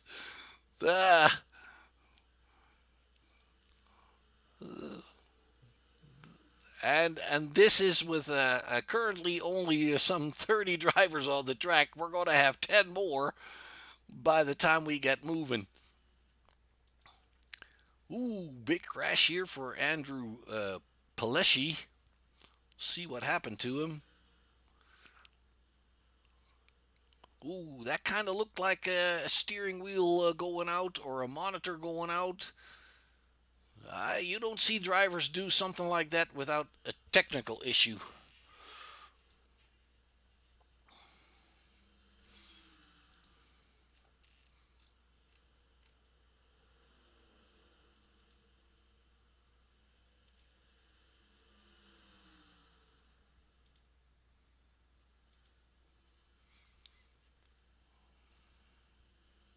All right, folks, the final moments of the warm-up session are ticking away here. Scott Wise back out. As said, he is one of the big promoters behind this event. He's put an enormous amount of work in it. So thank you very much, Scott. We do appreciate it. Andrew Moore in the number 22 car. Gatorade livery. Jim Thorndike in the number 13. And there you have it, folks. That is your warm-up practice. We are getting ready to grid them up, and let's go and take a look at our grid for this main event. Brandon Banks is your pole sitter. Jim Brooks will be alongside him. Justin Gahn and Avery Wilson on the second row. David Evans, Todd Cray, third row. Fourth row for Andrew Moore and Darren Clement. Jason Branch and Sean Conklin in the fifth row.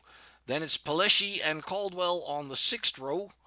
And it is Amy Catalano and Kevin Nicoletta in the seventh row. Eighth row is for Scott Wise and Roy Grand. Ryan Nicoletta and Robert Richards on the ninth row. Nick Hunt and Jordan Berry on the 10th. The 11th row is for Jim Thorndike and Josh Mayu. And then Ken MacArthur and Ken Zeems on the 12th row. The 13th row is for Russell Peets and Ryan Dipple. Douglas Carson and Jim Westerfield on the 13th row. The 14th row is that was the 14th row. The 15th row is for Jason Wiley and Amy Catalano again. We have two Amy Catalanos. That doesn't sound right. Kyle Dean and Casey Duncan are on the 16th row. The 17th for Donald Sadusky and Anthony Thitchner. Then we have Michael Spell and Roswell Harlow on the 18th row. The 19th row. Sorry, Ron Schutte and Jeremy Freer. Then it's Todd Merkel and Richard Souza. Ellis Garrett and Donald Stewart are on the final row. Donald Stewart is not been seen earlier, so let's go and find out if he is actually rolling. No, Alice Garrett and Donald Stewart are not rolling right now.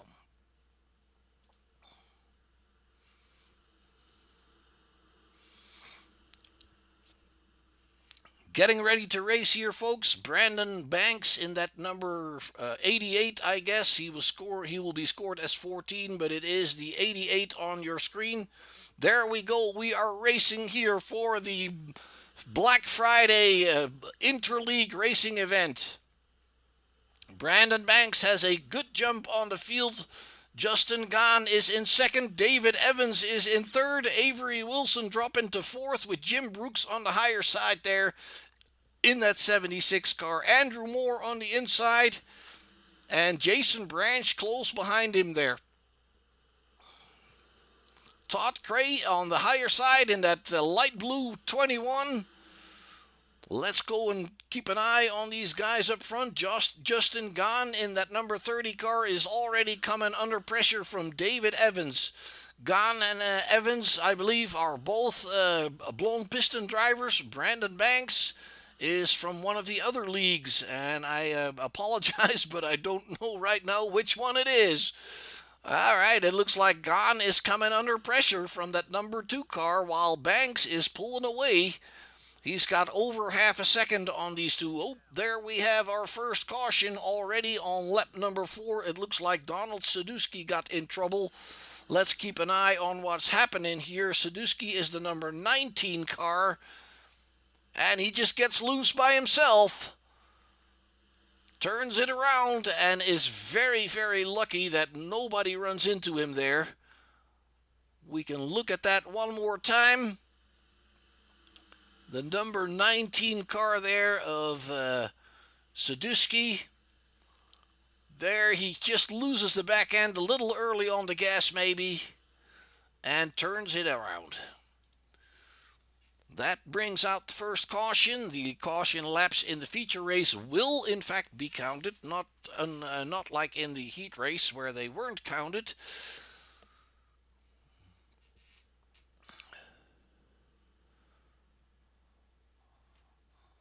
And we'll keep an eye out. Douglas Carson.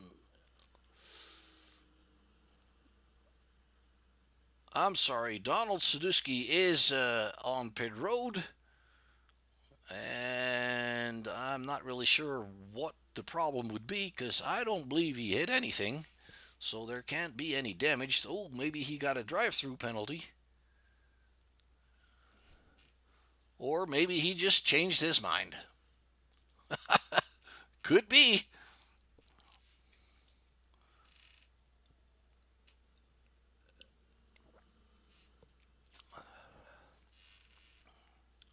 Well, that gives us a little bit of time, folks, to let you know that Superior Templating is the sponsor for the caution flags in the blown piston events, and I don't see any reason why that would be any different tonight. Let's see, we have Douglas Carson in trouble. What happened here? He is the number 86.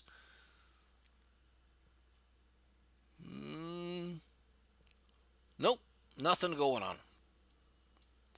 False alarm.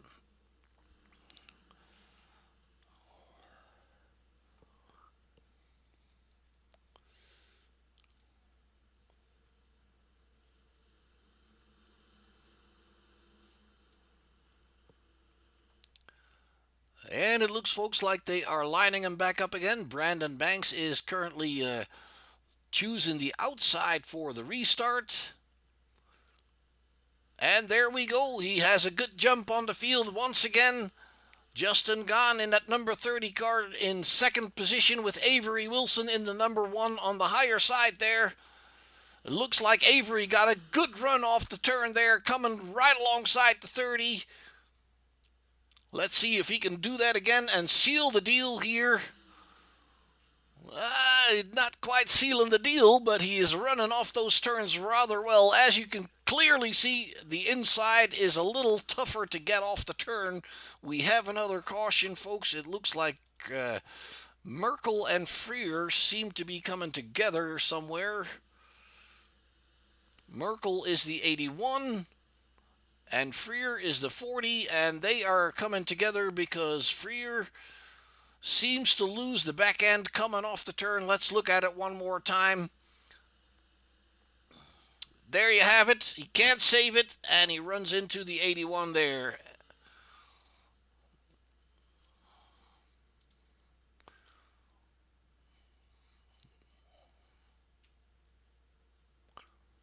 Well, let's see if they decide to come down pit road. It looks like Scott Wise is coming down pit road.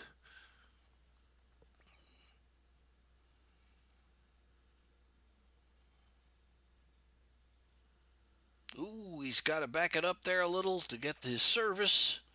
Not sure if something happened to him. I don't believe so. It looks like he just tops off the tank there. It's costing him a little bit of track position right now, but it's still a long ways to go, folks. 250 laps in total. We've got 12 down, so you can do the math. Brandon Banks still your leader, Gone in second, Wilson in third. Let's check on Jason Branch, one of our heat winners tonight, 7th place, and there it looks like we have a lucky dog.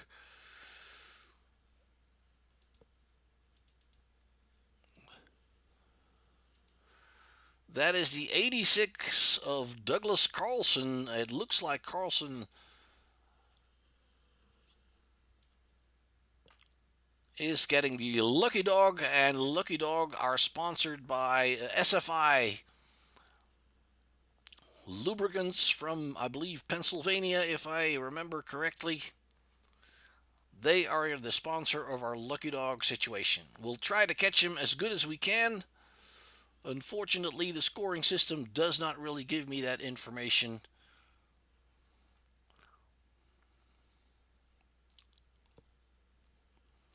And once again, Superior Templating is our caution flag sponsor.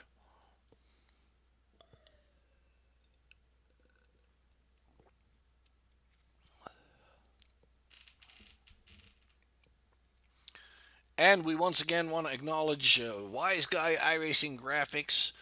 If you need a car that looks pretty, give these guys a shout out and they will make it for you. Very affordable.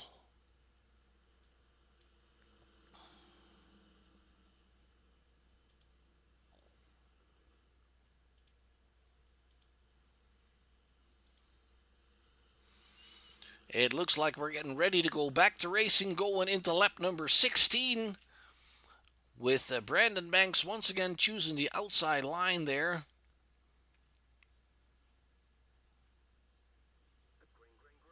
There we go. Once again, Brandon has a pretty good jump on the field with Justin Gahn covering that inside line. David Evans is now on his outside. Avery Wilson is behind him. Todd Cray is picking up some positions there in the 21 car. The outside line works better for him, and Avery slots in behind him, while Evans and Gahn are still side by side there for second position. And there, folks, you can see the entire field coming through these these turns. Look at that. It is the rush hour here at North Wilkesboro. What an unbelievable sight. Ooh, there it goes bad already. Yep. You're looking at it live there, folks, and it is a major traffic jam here in the turn, giving iRacing a little bit of trouble even. Let's check that again. It is the yellow and black car. I can't really see who that is.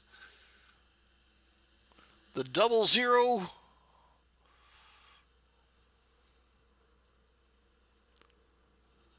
That is Nick Hunt that went around. Nick Hunt is the 00 car. He just gets on the gas a little early. Next turn. Oh, he actually spins the wheels on the straightaway, it looks like.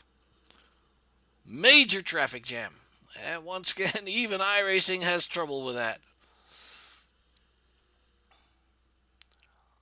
Looks like we have Kevin Nicoletta coming down pit road. And Josh Mayu. I hope I pronounced that the way he wants me to. Josh is in pit road there in the O2 car. And it looks like we have Ryan Dipple is also coming in the 20. Well, it shows 44 in scoring, but it's the 20 on the car. The problem with those numbers, folks, is that these guys are running those numbers in their own leagues. If that number is taken, then iRacing will assign them another number. But the paint job, you can do custom numbers these days, so the numbers are not automatically put on the car correctly. Scott Wise once again coming down pit road. Doesn't seem to be taking tires.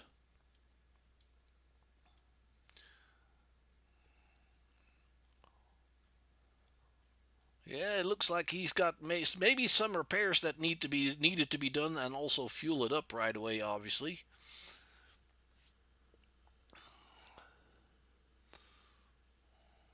Bunch of cars behind the pace car in front of the leader. Casey Duncan coming down pit road in the number 5 blown piston car. And I'm not sure if we had a lucky dog going around.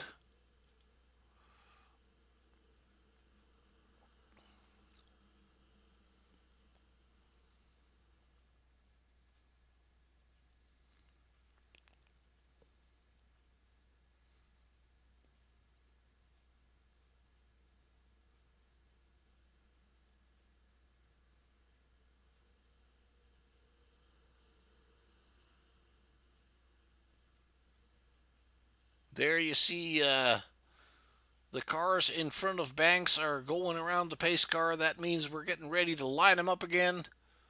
Going into lap number 24 here at North Wilkesboro. Brandon Banks is still your leader. He is choosing the outside once again.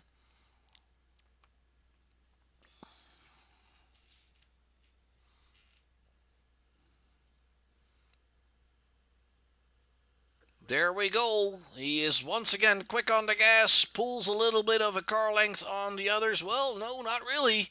David Evans comes along underneath him, and he is side by side with a little, oh boy, oh boy, oh boy. We have another one. The 59 of Ryan Nicoletta going around. Let's see what happens to him. It is on the restart. It looks like he gets in a little hot. There may have been a touch with the driver in front, or maybe an abrupt braking to avoid that. And it is Nicoletta that basically luckily prevents more disaster there, but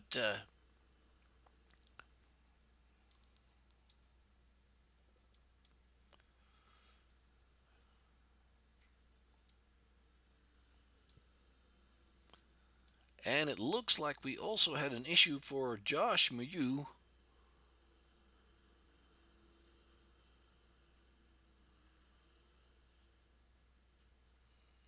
Well, maybe not. Sometimes scoring gets a little bit confused. If a very slow driver is on the track, that sometimes makes scoring think that the driver crashed. We have Scott Wise back on pit road once again. I hope the damage on his car is not too bad. He might be trying to have it pounded out and save those fast repairs for when he really needs them.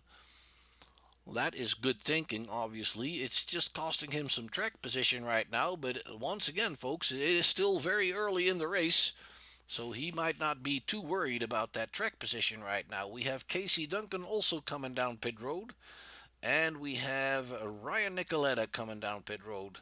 Let's keep an eye on Ryan here and see if he's already willing to take that fast repair. He's got some damage on the front end and on the back end. I don't believe he's taken that. As we see Scott Wise moving out, Ryan is back out. He is not taking repairs, I don't believe. And the reason he's coming out already is because he doesn't want to go a lap down, obviously. Staying in front of that pace car.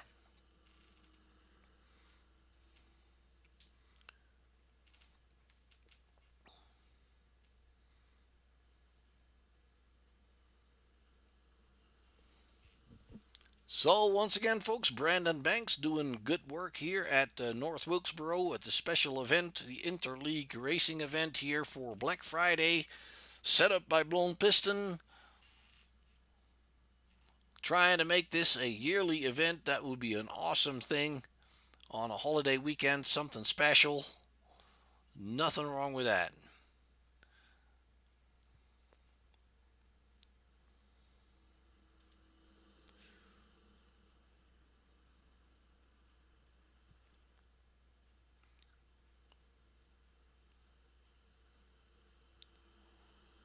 And as you can see in the background, folks, it is a huge, huge field.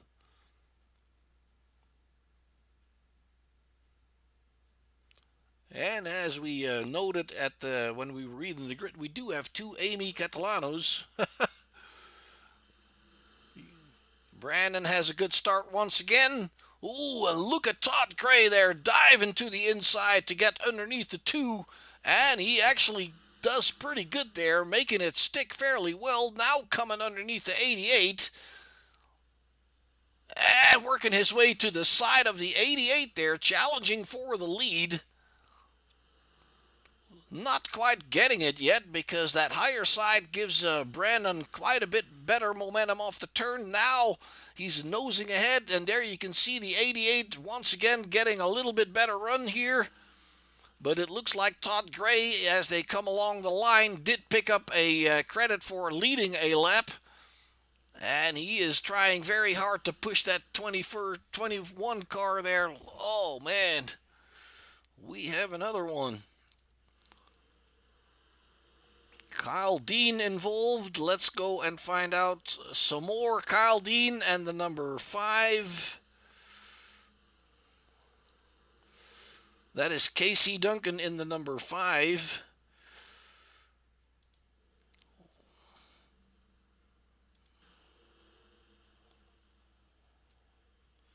No, it's not. That's another number 5.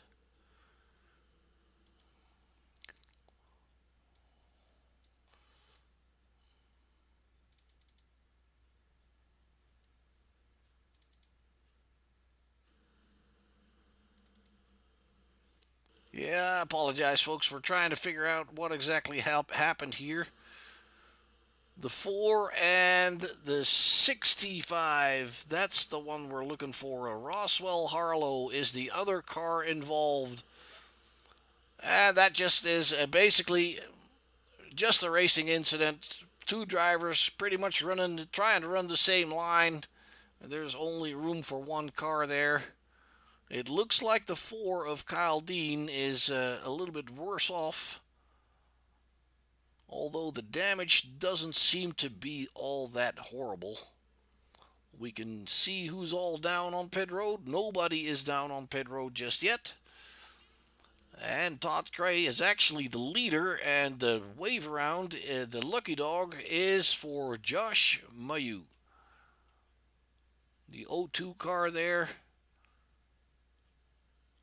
gets the SFI Lucky Dog Award.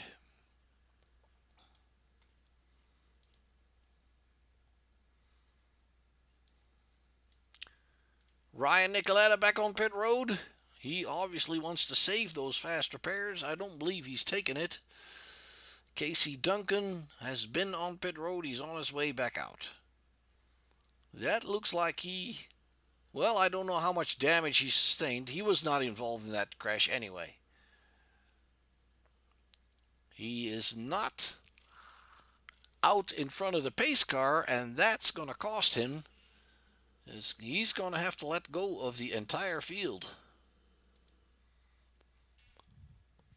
Todd Gray in that fancy colored number 21 car there.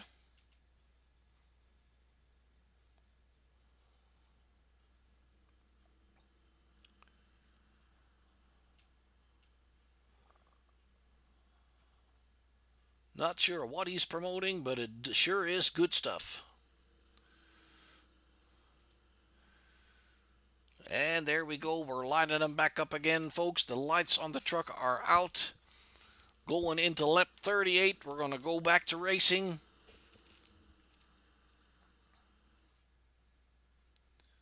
Brandon Banks now on the inside and Todd on the higher side, and it'll be interesting to see how that'll work for both these guys because it was the other way around.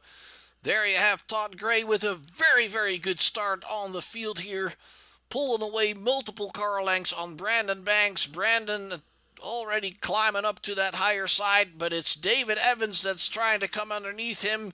David Evans in the number 2 car, the white machine, followed by Justin Gahn there. He's getting to the inside of Brandon Banks.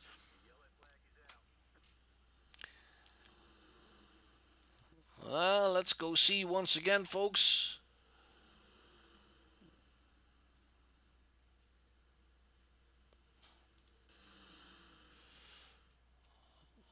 Ooh, that looks like Ron Schutte wiggling and turning it around. I'm not really sure if that's the cause of it, where it could also be the ripple effect of it. Let's try that one more time to see if we can see anything. It looks like that is the cause of it. The 65 also going around. That is Roswell.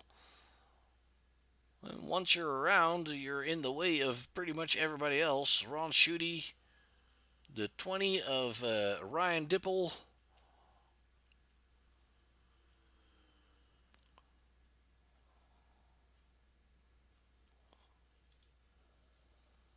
And all 3 of those guys involved are on pit road. The 20 is a little late coming off of pit road, and it looks like he has to wait until the pit exit opens back up. And once again, we have Scott Wise on pit road again here.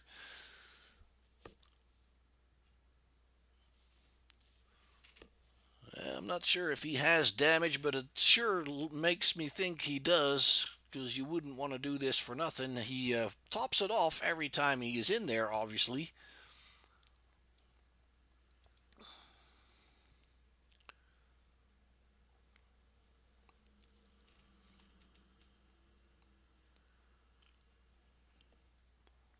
Well, it looks like we have a little trouble getting this thing underway here. Obviously, a very crowded field, so the slightest mistake can have big consequences, unfortunately. There looks like we have a lucky dog driver. That is Casey Duncan in the number 5 car. He gets your SFI lucky dog, goes around and comes back to the back end of the field there. It's not very far with a long field like that. And once again, folks, Superior Templating, our caution flag sponsor, we appreciate their support.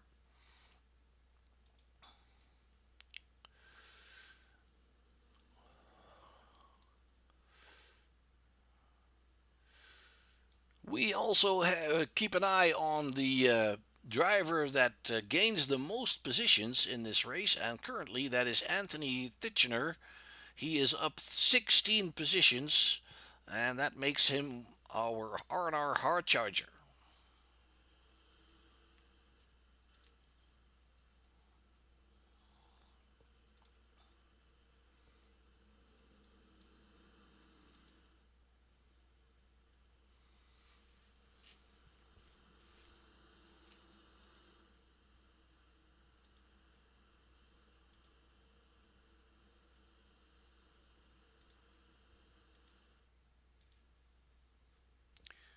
And there we go. Once again, Todd Gray is once again quick on the gas, pulling away from the field. Justin Gahn in second position, pulling ahead of Brandon Banks. Banks now in third. Oh, guys.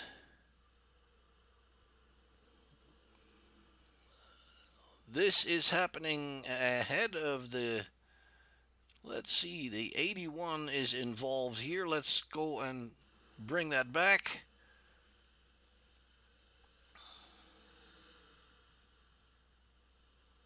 Oh, it's actually the 00 that gets a little tap from the number 3. Yep, there you have it. And the 81 is actually a innocent victim here. 40 also involved. All right, guys, we need to get this sorted out.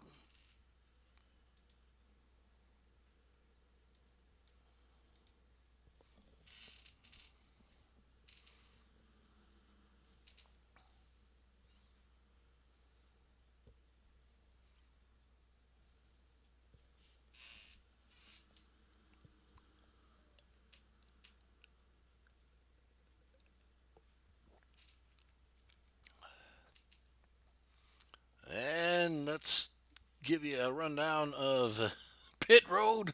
Jeremy Freer has quite a bit of damage there. Hopefully he still has one of those fast repairs left. Scott Wise has been on pit road once again. Makes it back out right before the pace car comes. I'm sure he's having that car worked on for something.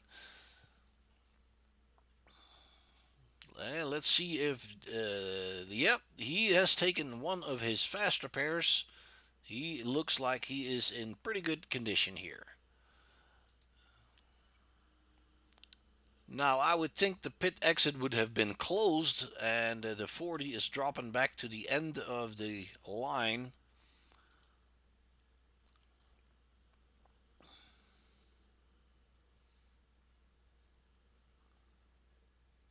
Merkel and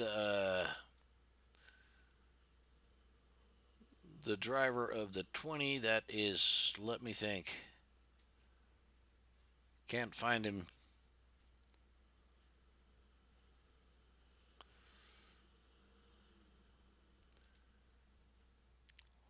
Ryan Dipple. Oh, the reason I can't find him is because he's running a 20 instead of the 44. These guys are going to be waved around the pace car before we get going, obviously. Merkel has quite a bit of damage. There they go. We're going to get them lined up again. And Todd Gray is actually staying on the inside here. That is a little bit surprising. That will give Justin Gahn maybe a fair chance to get with him.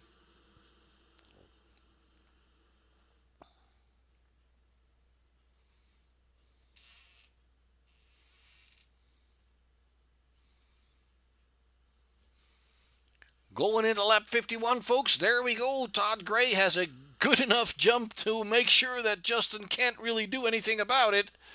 Brandon Banks to his inside there. David Evans and Avery Wilson following closely. Avery is the number 1 car. Evans is the number 2 car. Todd Gray has a good jump on all of them. And if you look at the whole thing from a distance, it looks like it is very, very busy here at North Wilkesboro. Look at that. 2-3 wide there through the turns. Just because they can. Wilson and Evans there. And I think behind him it is Darren Clement. And the 46, that car on the bottom there, that is one of the Amy Catalanos. We have 2 of them, unfortunately. It's a little bit difficult to tell them apart. The 34 car, that is Amy Catalano. The 46 is Darren Clement. Todd Gray has about a half a second on Justin Gahn. And Brandon Banks is trying to stay with Gahn, Evans, and Catalano. Catalano working forward. Very, very strong run here. Now in 4th position. Oh.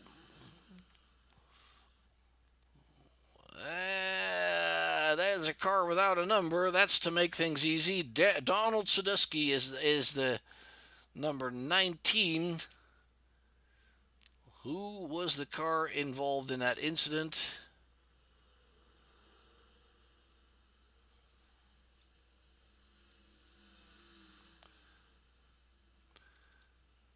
Believe it or not, that is the other Amy Catalano. There is 2 of them in this race. he or she, I think it's a she, but I'm not sure. That is the car. Let's bring it back one more time. That is the car that is going to lose the back end. Oh, no, I'm sorry. I apologize. It's the 97 that runs into the back of that Catalano car. The 9, and I'm afraid I don't know who that is because they're running wrong numbers there, folks. Let's 97. I don't see a 97. Yes, that's Ken MacArthur. Ken MacArthur. So bad luck for one Amy Catalano and good work for the other one. Amy in the 34 car is running in 4th position, moving up very strongly through the field.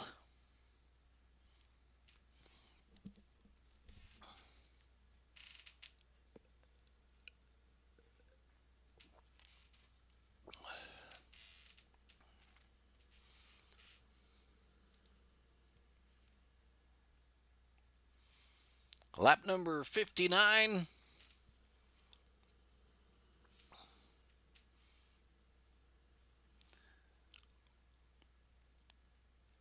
And as you can see at the top of your screen, folks, we've been racing for pretty much 31 minutes. There is a 4-hour limit to this race. And that is quite an extensive period of time. And unfortunately, if we have this many yellows, we might come pretty close.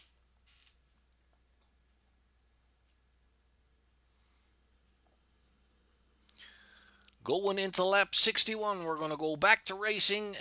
Todd Cray is still your leader, still opting for the inside. If he has a good enough jump, it really doesn't matter where he starts. Justin Gahn is in 2nd. Amy Catalano is in 3rd, and in 4th. Brandon Banks is in 3rd on the inside. Then it's Evans and Wilson.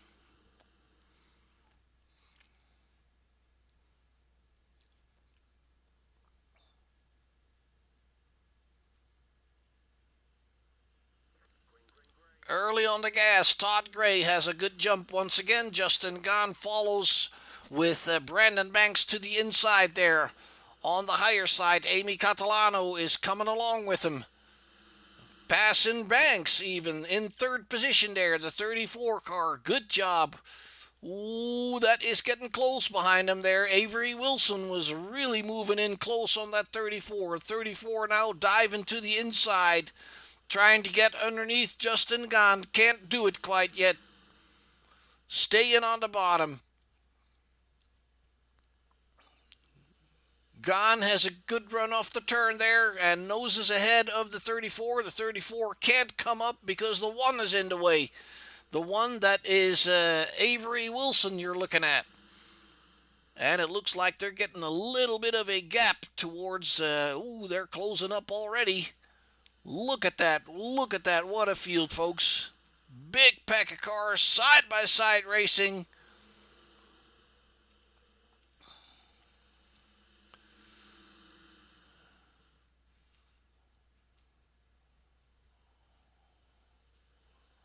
Ooh, almost going 3 wide there. Avery Wilson closing in on that 34 car.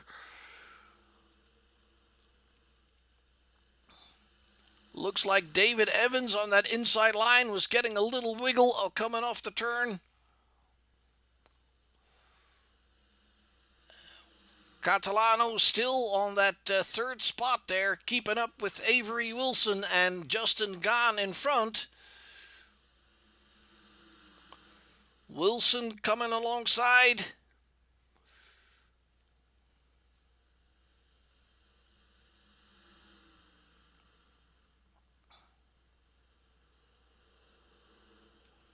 Ooh, Avery Wilson blinking out there.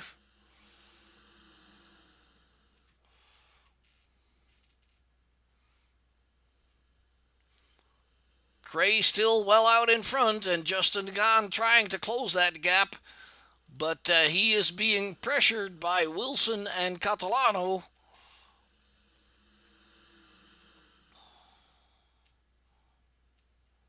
That 34 driver doing a very good job there on the inside. trying to slot in line and finally gets that done. But Wilson is now in third. Gone in second. Let's take a look back here.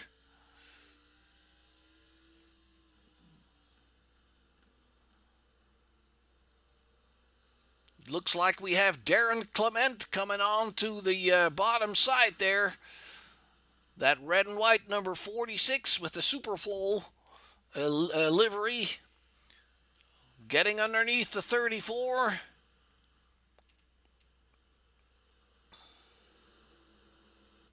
Oh boy. And there we go. Been trying to figure out why that happens every once in a while, but can't quite put my finger on it yet.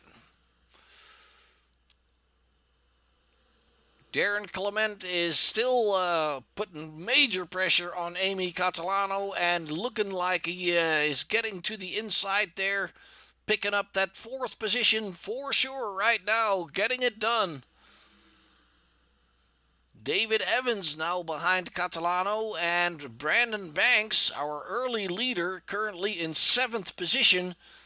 Sean Conklin in the 54 car there on the higher side. Oh, we have another one. Let's see what's going on. Ooh, the 33 backs it into the number 5. The 33 is Jason Wiley, and the 5 is Casey Duncan.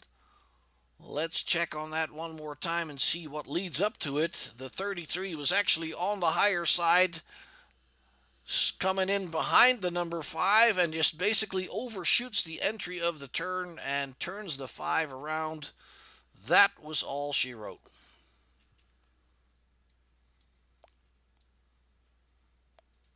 Jim Brooks coming down pit road in the 76 car. Josh Mayu is in pit road again with the 02. Michael Spell. Jason, oh, we had him already. Ryan Nicoletta is back on pit road again, trying to get some more of that damage fixed up. Kyle Dean, I believe, the Sadusky is coming down. Freer is in pit road. And it looks like Freer and the other Amy Catalano are out of the race. Carlson is still running in the 86, 8 laps down. Jason Wiley on pit road. Westerfield in pit road. Let's check out on... Well, it looks like the 4 is being sent back to the end of the line. And I'm not sure if we missed the yellow dog, or the, I'm sorry, the lucky dog.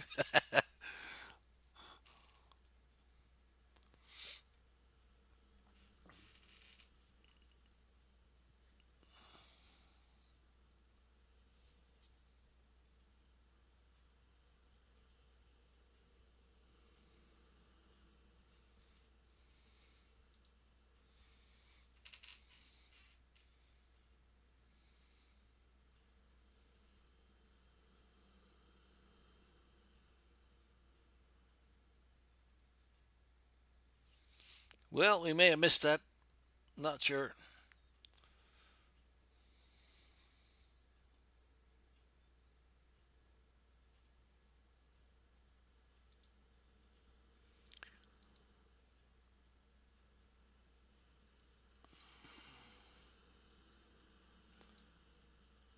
Anthony Titchener is still our hard charger. He is up 23 spots in that 87 car there.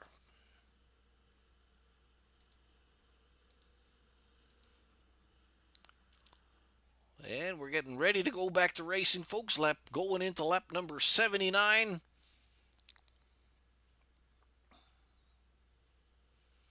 There we go. Todd Gray once again, good start. Avery Wilson in second place with Justin Gahn on the outside. Darren Clement in fourth with Amy Catalano in that 34 car, hanging with these guys really well.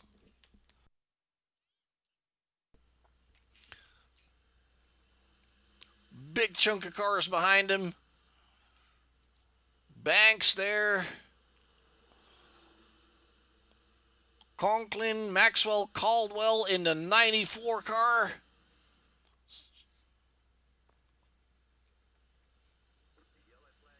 Oop, we have another one.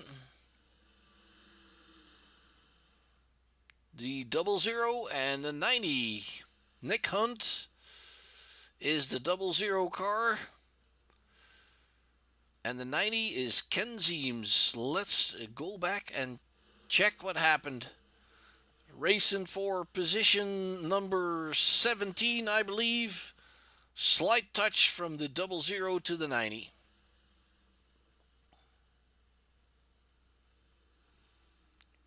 And maybe we can check on the 90 and see how he fared in it.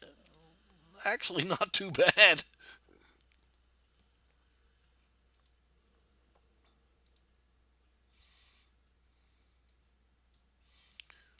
Once again, Scott Wise on pit road, Russell Harlow, Ryan Nicoletta also on pit road. These are the guys that are getting their damage repaired and hoping for fast repairs when they need them at the end of the race. Amy Catalano playing a little trick on the guys here, pretending to go to pit road and then not doing so.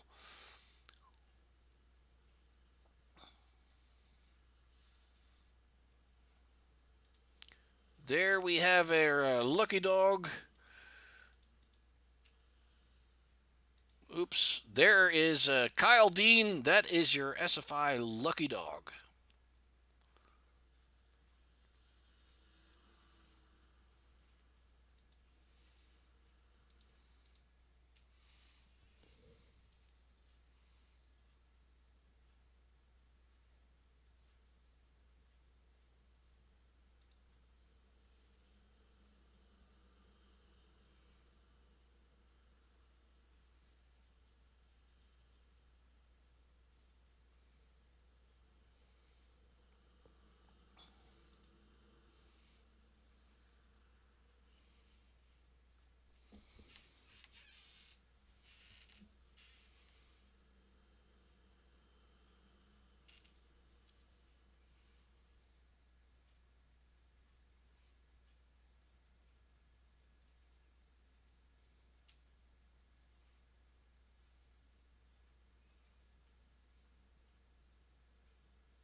All right, folks, going into lap 86. We are getting ready to go back to racing here at North Wilkesboro for the Black Friday Interleague special event. On the top right of your screen, you can see the names of the leagues that are participating coming around. Todd Gray once again has a pretty good start here. It's Avery Wilson in second position with Justin Gahn to his outside. Amy Catalano on the inside behind him, coming up high now. And the 34 is actually staying to that inside quite well. Whew. There we have the 3 and the 86. The 86 is Doug Carlson. The 3 would be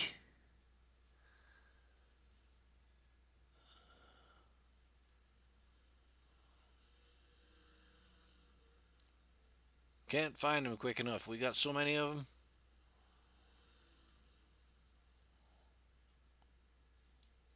Let's go and check real quick what happened.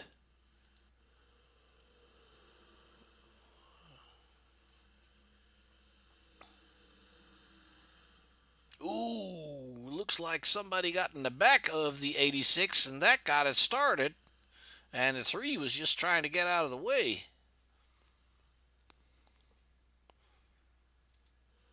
Tough call for these drivers. Another yellow.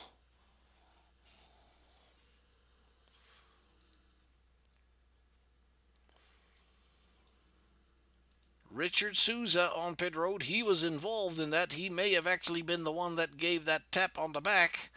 Nicoletta once again on pit road.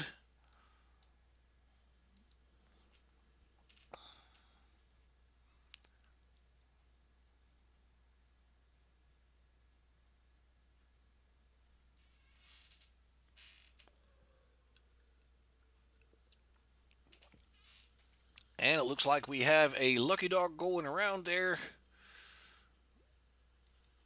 Oops. That is Ron Schutte going around. He is your SFI lucky dog.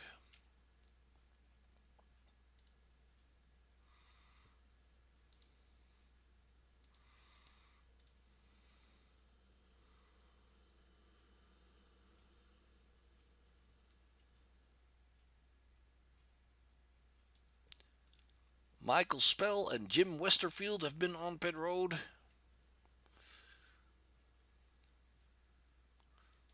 Spell is actually still there.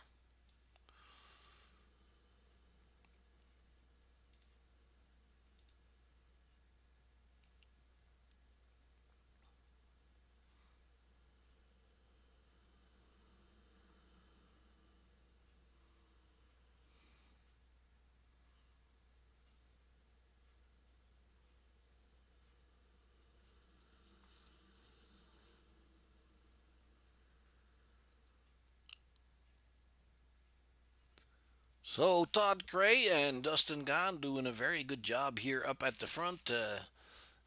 Gray still in control, but behind him the pressure seems to be mounting. Justin Gahn, Avery Wilson, Amy Catalano, David Evans, they're all very strong there in that front end of the pack.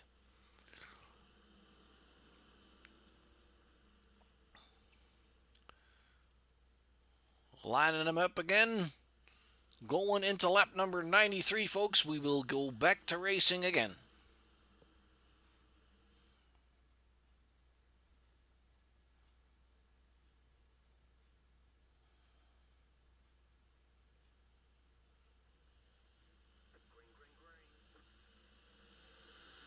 There we go once again. Todd Gray, a good start. Avery Wilson on the inside.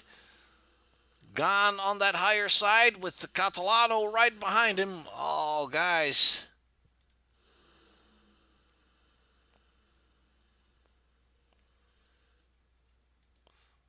Oops, looks like we're having a little bit of trouble here. Let's go and try and figure out what happened.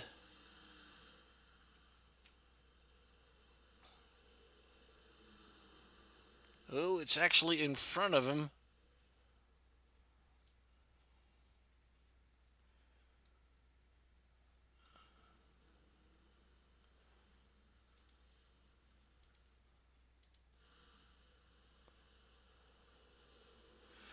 Ooh.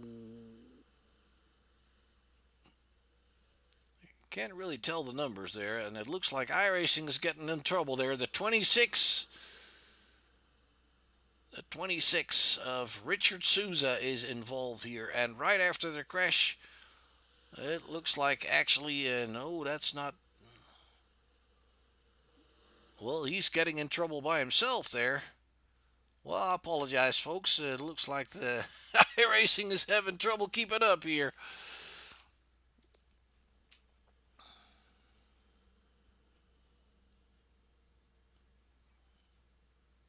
Jordan Berry going down pit road. Not sure if he was involved. As you can see, the damage model on these cars is becoming very, very realistic.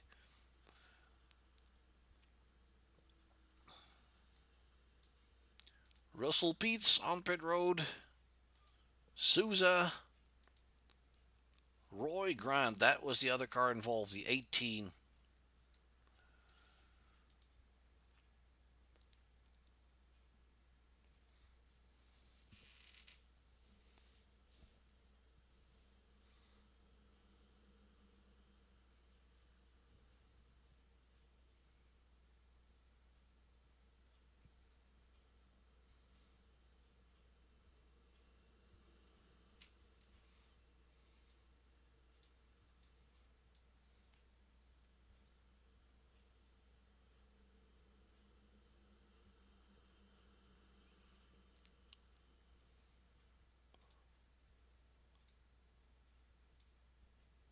Not sure if we had a lucky dog go around. Might still happen.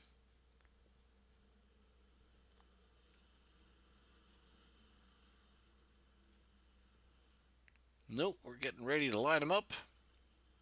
Actually, there was a lucky dog going around. Nope, that's the other two drivers.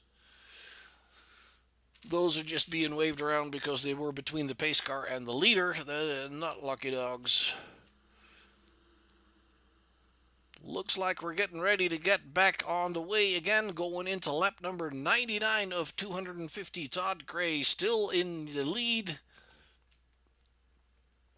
Early leader Brandon Banks has dropped off to 10th position. He's still fighting there. Once again, Justin Gahn and Avery Wilson following the leader. Catalano and Wilson side by side there. Catalano picking up 3rd position.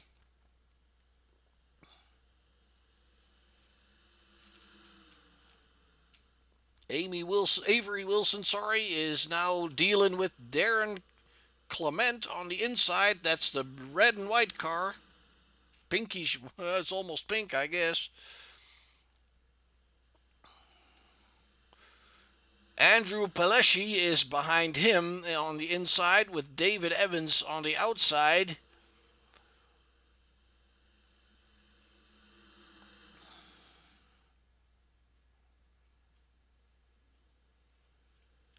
Pelesci pushing ahead there.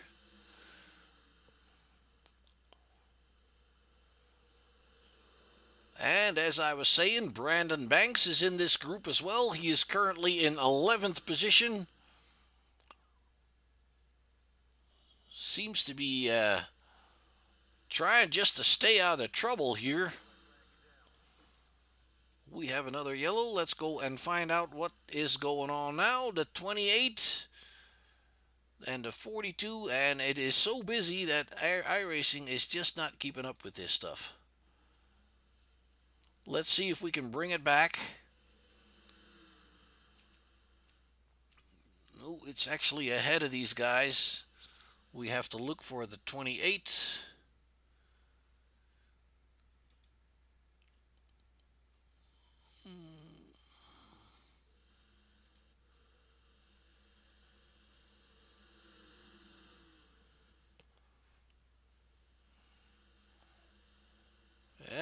We have to look for the 33.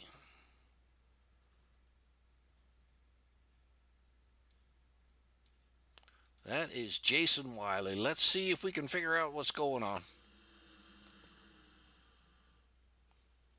Ooh, Wiley gets on the curbing there. Scott Wise is there being damaged pretty bad. Oh boy, there's so many instances happening here that iRacing just simply can't keep up with the field here, or at least sending the information over the internet to me. Not sure what the deal is with that flickering there. Ken Zeems on pit road. Scott Wise, he was on pit road. Wiley, it looks like Wiley is taking the fast repair.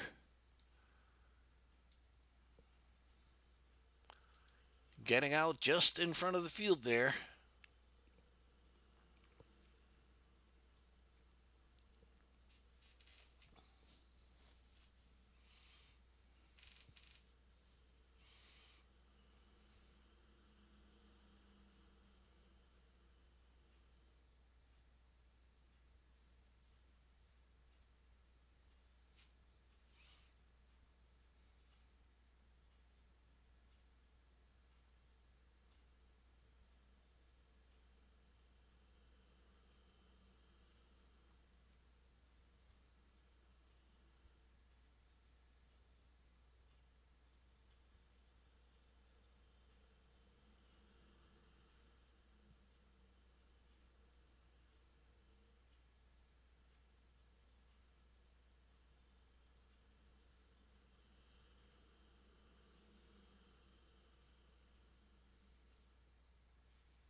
Well, if we had a lucky dog, I missed him.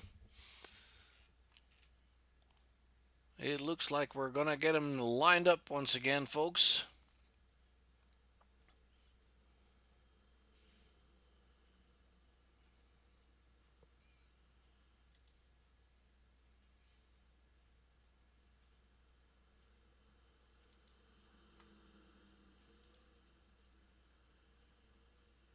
Todd once again opting for the inside. We're going to go racing into lap 109.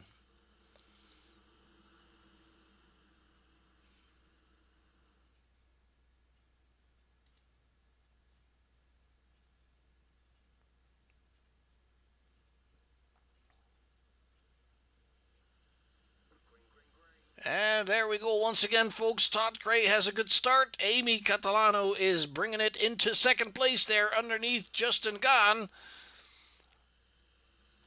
Gahn has a good run off the turn once again on that higher side, but it looks like Amy Catalano is pretty comfortable on that inside. Trying to squeeze up a little bit. Doing a very good job there in that number 34. Avery Wilson behind. Darren Clement is coming to the inside now behind the 34. Ooh, that's going bad. You could see that one coming.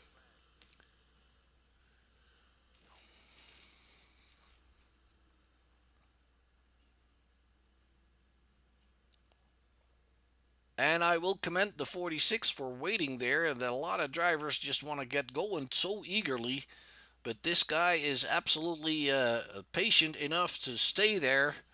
Yes, it's hurting, but it's better than totaling your car. All right, we can bring it back in the replay there. I apologize, I have to do it this way right at this moment. But coming off the turn, it looks like Avery Wilson is trying to... It may be that Avery got a little bit loose and couldn't keep that car from turning into the left a little bit.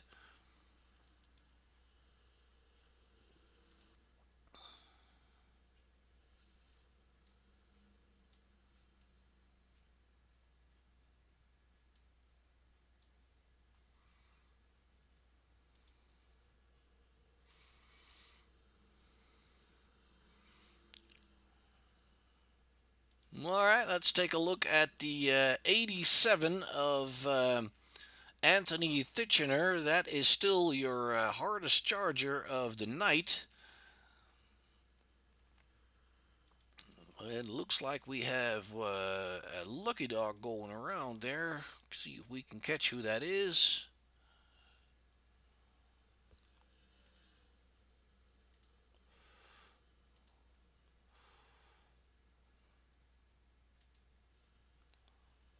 That is actually Scott Wise.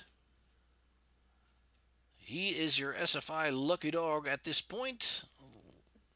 Well, that car looks pretty good. If he was involved in that crash, he sure had it fixed up. Scott is running in 26th position. Darren Clement on pit road.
All right, we're getting ready to line them up.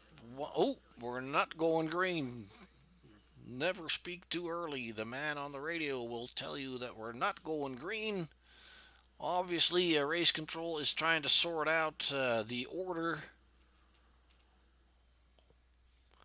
With this many cars on the track, that sometimes gets a little confusing, I'm sure. Well, one interesting note for you folks, the first 15 drivers have not been on pit road once. The final of which is Jim Thorndike.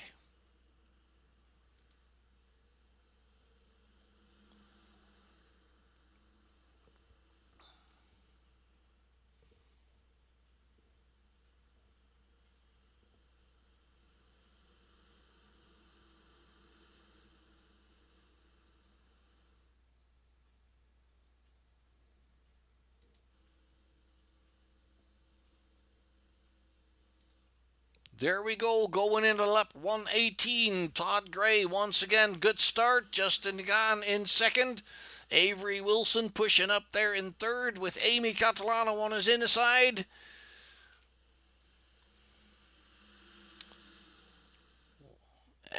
And it looks like Amy has a good run there on the inside there, coming alongside Justin Gahn right now. Well, no, it looked like it, but it's not true. Right alongside Avery Wilson there. Sean Conklin has been hanging in that top 5 or 6 pretty much the entire race, I believe, in that 54 car. Andrew Palashi has been in the 34 almost loses it, but keeps it together. Good job. Palashi been hanging there. Maxwell Caldwell has been in there quite good. David Evans dropped back a little bit, as did Brandon Banks. Ooh, there's touching going on there. Oh, come on. Looks like the 12th is getting the short end of the stick here. That is Robert Richards. Let's take a look at that again. There's a little bit of pushing and shoving going on in front of him there. The 88 into the 2, loses balance, and then taps the 12. And there's nothing the 12 can do about that. Once you lose that balance, oh, look at the traffic jam. It's a bit messy tonight, folks. I'm sorry to say.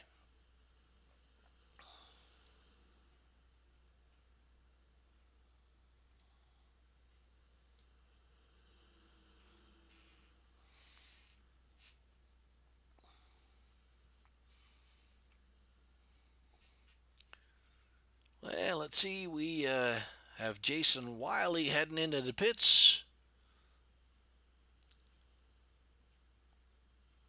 Looked like he was even unsure of where exactly that pit was. Now we see some higher up drivers, Nick Hunt and Jim Thorndike coming into the pits. Casey Duncan is running in 12th position. He's already been on pit road 3 times. Last time on lap 34. And at this point, the top 11 drivers have not pitted yet. Jason Branch being the final one. Actually, I got to correct myself. Amy Catalano, David Evans, Titchener, Banks, Branch himself, Kyle Dean, Mayu. It looks like since we're getting close to halfway, people are coming in for some tires probably, and let's see if we can catch anybody on that issue. Evans, yeah, it looks like there's being some tire changes, some fuel.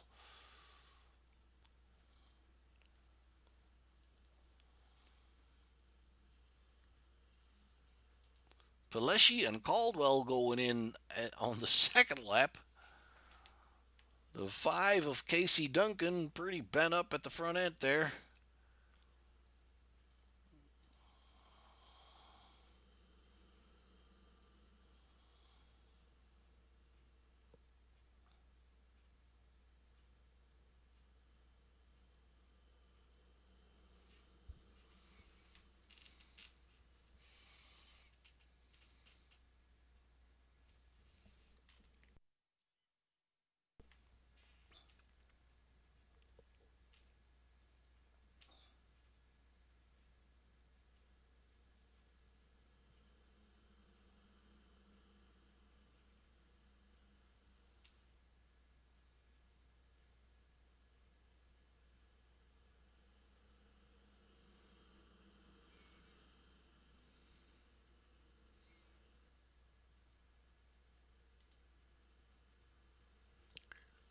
Well, we're getting back at it again, going into lap number 127. That means we're just past halfway.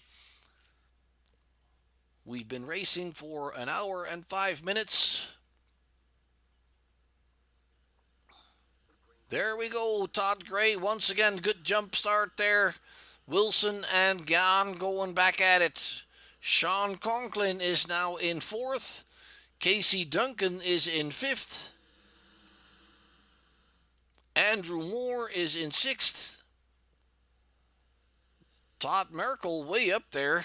He's running around with damage. The 12 of Robert Richards coming on pretty strong there. 3 wide there, folks. You could just wait for that. Looks like Jim Brooks, if I can catch him, is getting the short end of that. Let's bring it back. He's running with loose parts there, too.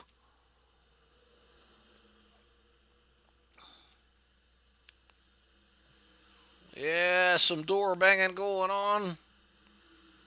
Not going yellow as for now. He's on pit road.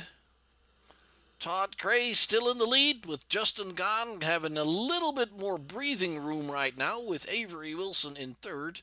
And Sean Conklin is in the fourth position in that 54. Then we see Casey Duncan, Andrew Moore fighting there with Anthony Titchener. He is... There we go again. 46 and 81 involved here.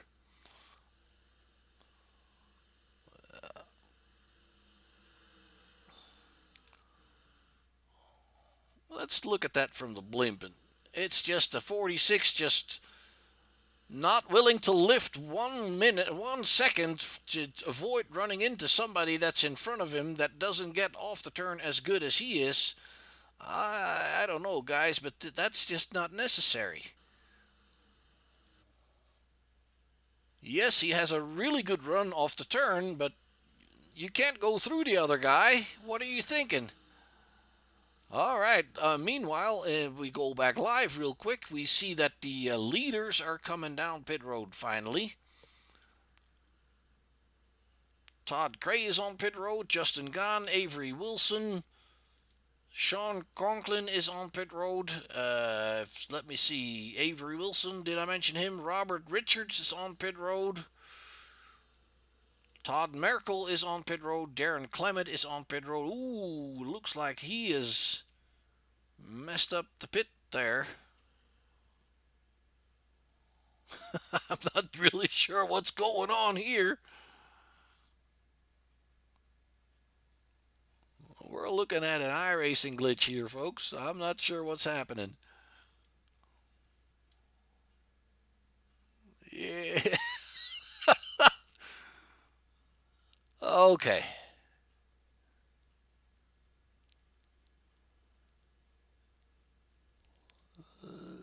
That looked a little weird. Looks like Casey Duncan is trying to come back out of the pits. If they open the exit up, there he goes. Your new leader, folks, is Andrew Moore. And if I look at it correctly, Andrew Moore is the only driver in this entire field that has not been on pit road.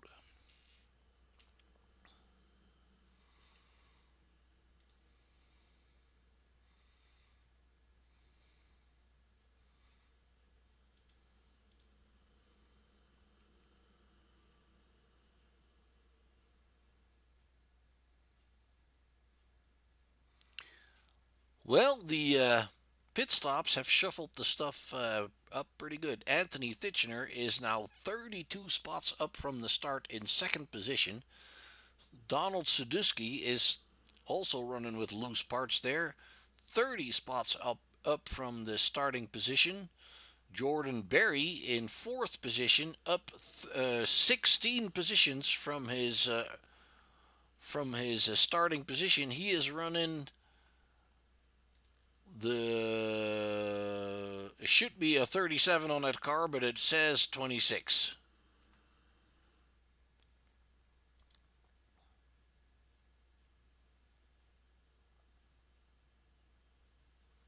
There we go, going into lap 137. It is Andrew Moore that has a good jump on the field.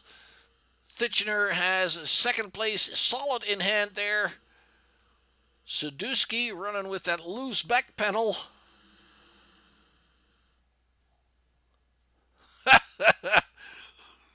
Yeah, that new damage model. I mean, you don't want to get damaged, but when you do, it looks pretty cool in this simulator. Oh, come on, guys.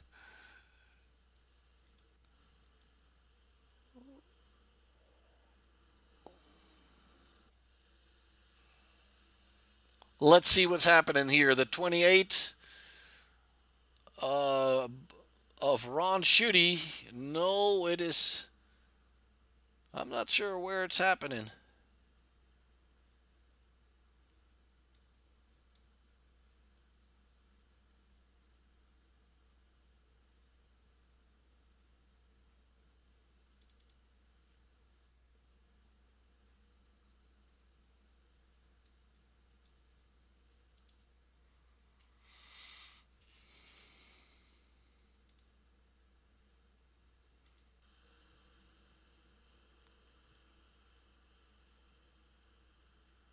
There's some slip sliding around going on, but nothing really that major.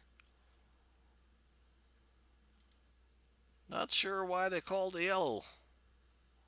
Caldwell on pit road in that 94 car. Andrew Moore still your leader.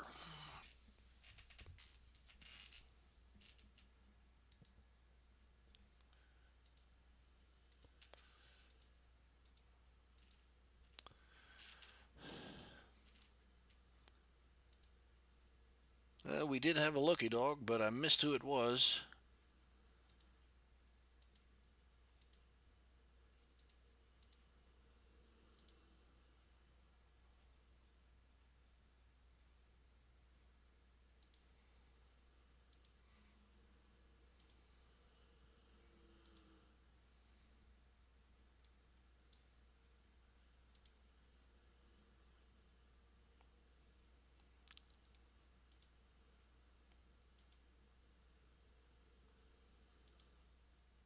It may actually have been Darren Clement. He's back out on track.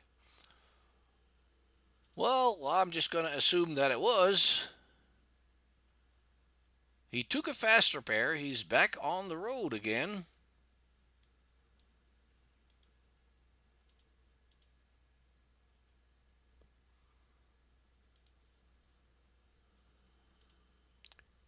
Titchener up 32 positions. That is quite an accomplishment.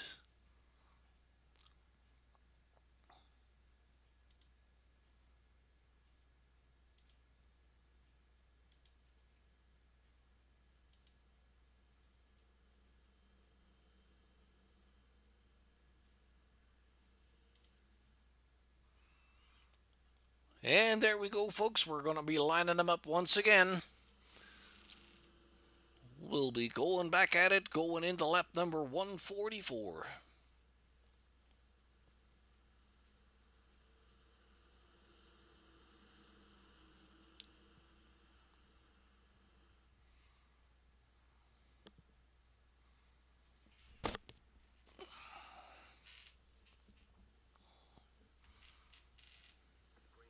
There we go. Once again, Andrew Moore on the gas, has a good start. Titchener on the outside there of the 19 of Sadusky. Jason Branch up here in fourth position now. Parts there. Oh, ooh, look at this. 3 wide. Bunching them all up there. There, you could expect that. That is the... that is Banks that was going around here. We're not going yellow. Well, now we are.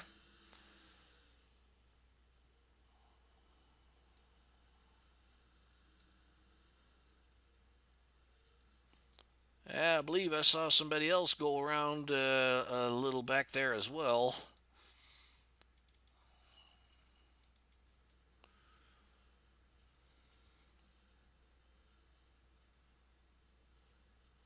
Two cars are stuck together, it looked like.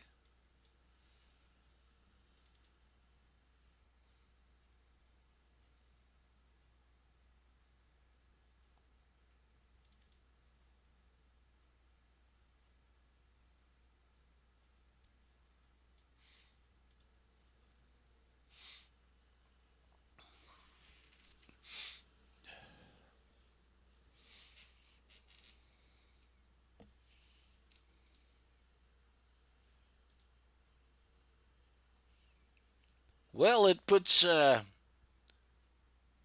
Anthony Titchener in the lead,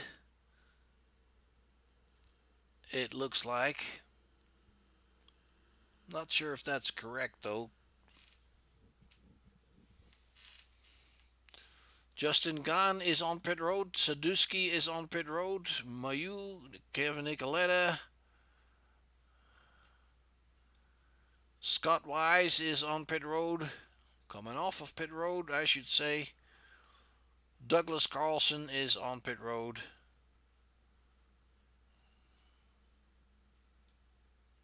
Ken MacArthur.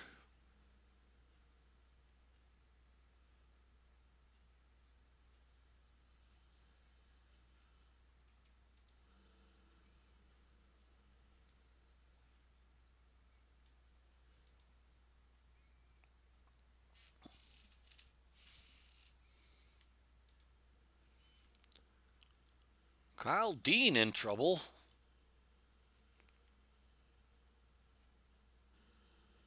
Kyle Dean has left the race. Not sure what happened to him there.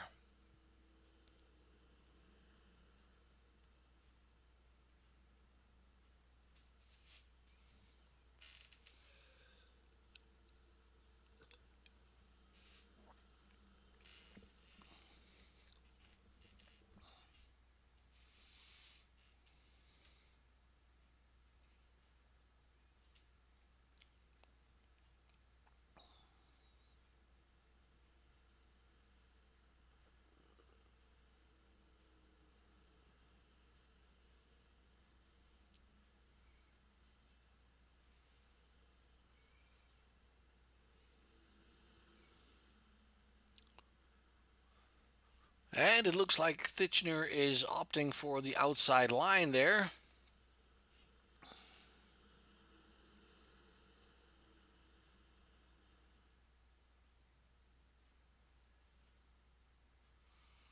More on the inside. Amy Catalano on the outside of the second row. And then Nick Hunt in that 00. There we go. Good start for Anthony Titchener. Pulls a couple of car lengths there. Amy coming along on the outside there. Andrew Moore in third position. Amy Catalano in second position in the 34. The 00 going pretty wide there. But it doesn't seem to hurt him too much. On the outside of Jason Branch in the 27 car. Once again, the 00 going very wide. Careful coming down, guys. Avery Wilson, it looks like Richards. Robert Richards is currently the quickest driver on the track. He has just... Oh, not again. That is the 00. We saw him going very wide a couple times already. Does that again and loses the back end. Takes out Jason Branch.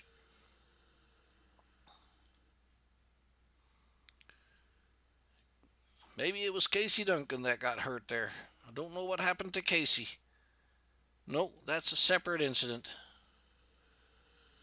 They just get caught up in it. Ooh, the 94 also went around there. Well, yellow once again, folks. Clement on pit road. Carlson on pit road.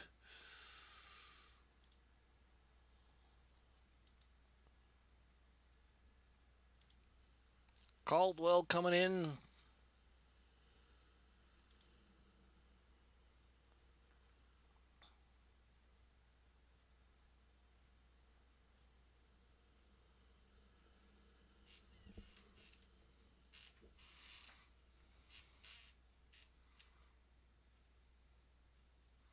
It's a bit of a struggle here tonight, I will say. It's not getting going. There we have a lucky dog coming around. For some reason, I can't catch those guys.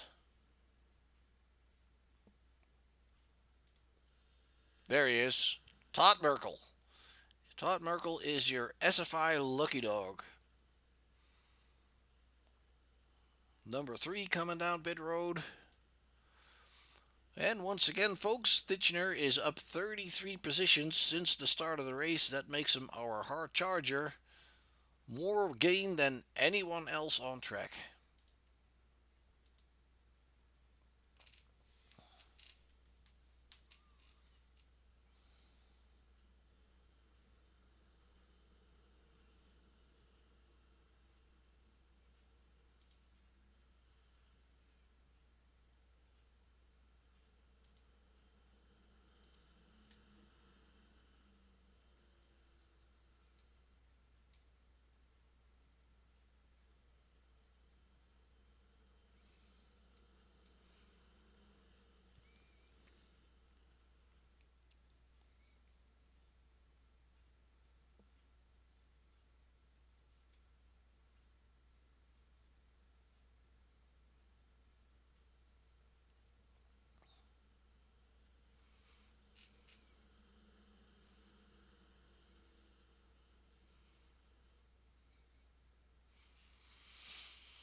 And there we go once again, folks. Going into lap 160. Good start for Titchener. Amy Catalano staying with him there on the inside in that 34 car. Very good start for Amy.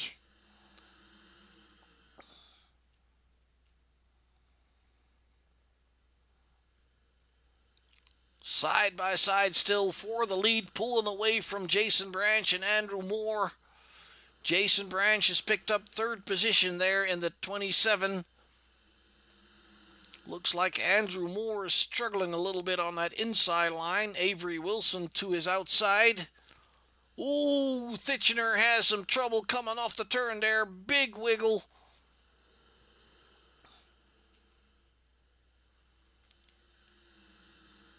Catalano lets him go there. Tugs in behind. Jason Branch is closing in. Oh, guys, we have 2-3 racing laps here.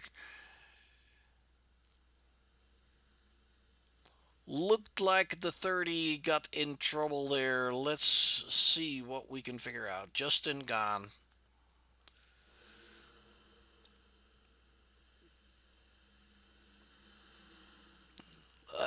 Just runs in the car in front of him.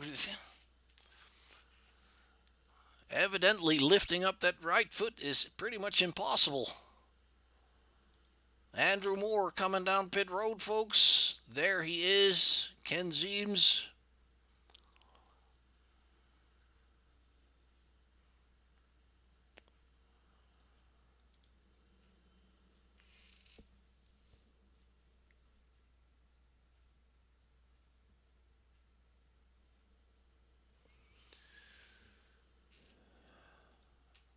That's Jim Thorndike. He has changed tires there.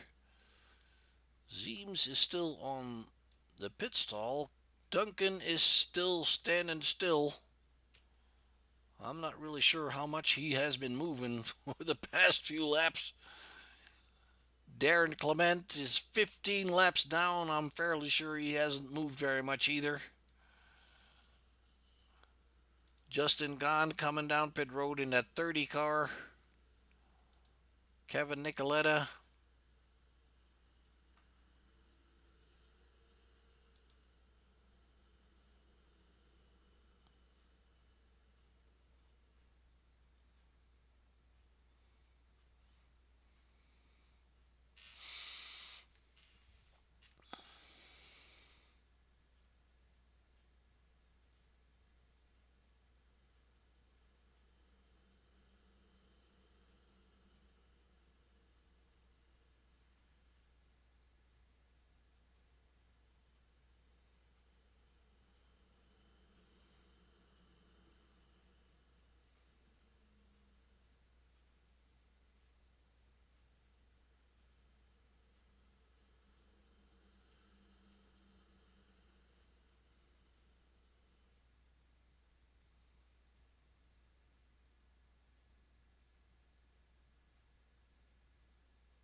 Yeah, looks like we're getting ready to line them back up again. Going into lap number 168. Anthony Titchener is still your leader.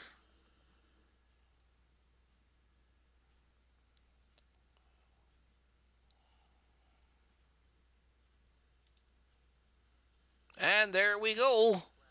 Racing once again. Good start for Anthony. Avery Wilson on the higher side of Catalano there. Ooh, diving to the inside there. That is a strong move. Ooh, then he gets loose coming off the turn, and Catalano just comes right back at him.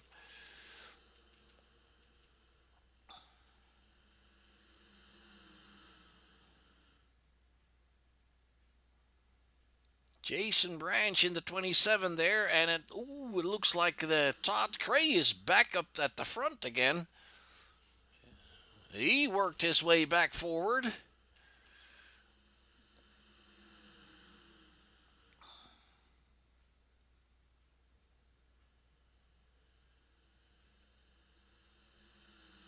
Oh, Catalano and Cray and Wilson. Hey, it looks like Titchener is just pulling away like they're standing still. Justin Gahn is putting best lap time in here, 17.95. We know he's on new tires. Titchener pulling away by over a second right now. Todd Cray is having is past Catalano and Wilson. He's back in second position. Catalano and Wilson duking it out still side by side there. And it's the same story. Outside gives you a good run off the turn. The 54 of Sean Conklin and Jason Branch going at it together behind him. The 12 of Richard Roberts is also running very strong.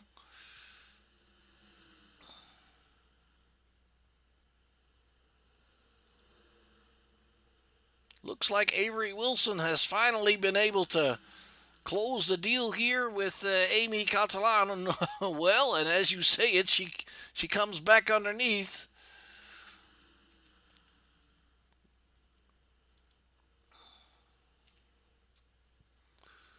Titchener and almost a second ahead of Todd Gray. It looks like Todd Gray is working hard to close that gap.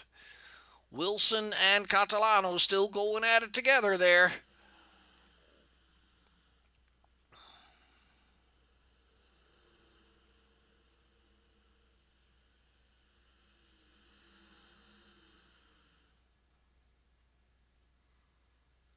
And Richards is doing very well here in fifth position.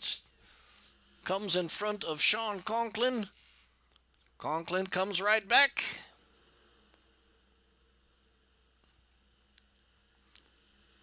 Jason Branch falling off a little bit to seventh position now. And that is Maxwell Caldwell behind him. David Evans is there.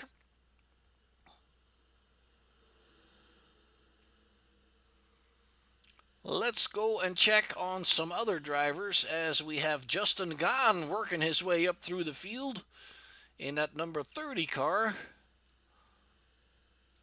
Scott Wise is on pit road. I haven't seen him move for a while. Titchener still in front, but Todd Cray is closing in on him.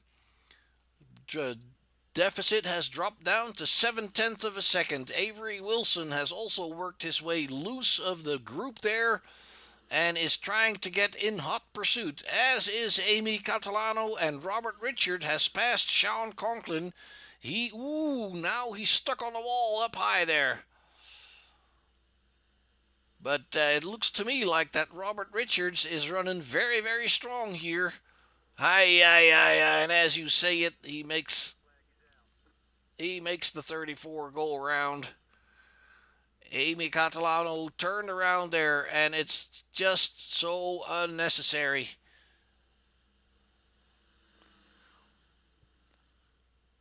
The 12 is just washing up, can't keep the car down where he put it.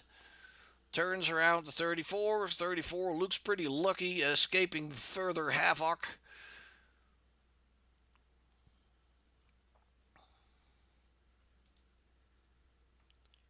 Patiently waiting until the track is clear. That is something I always like to see.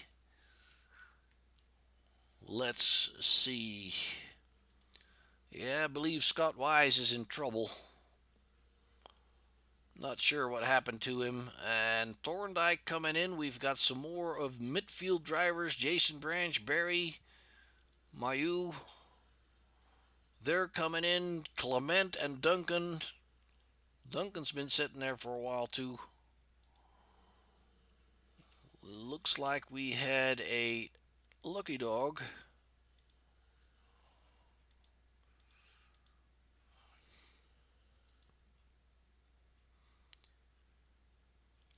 Richards going in.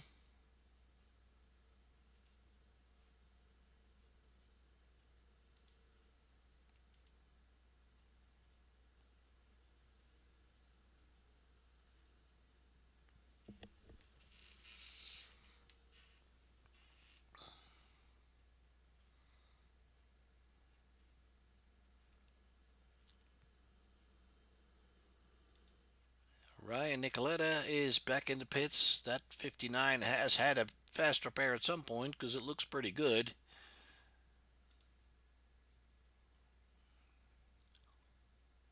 Catalano has dropped down to 20th position because of that spin.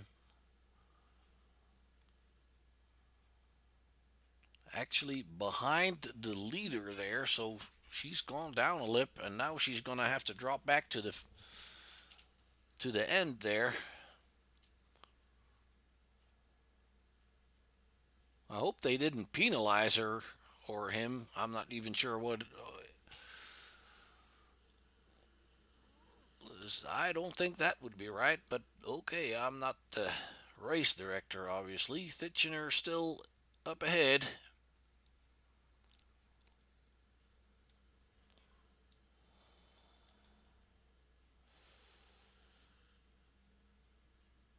Still should have something like 30 drivers on track here.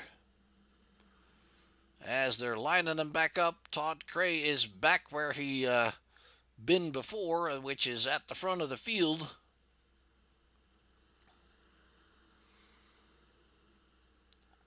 Conklin and Wilson behind him on the second row there, and then it's Caldwell and Evans on the third. And once again, good start for Anthony Titchener. Pulls it into turn number 1 first. Todd Cray is following closely. Wilson and Conklin. There we have Maxwell Caldwell coming down low there.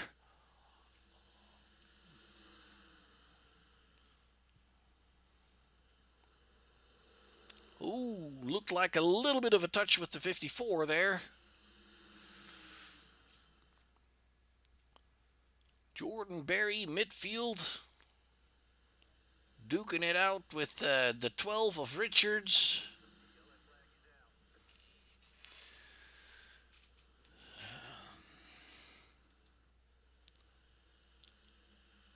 Oh, the number 30, Justin gone.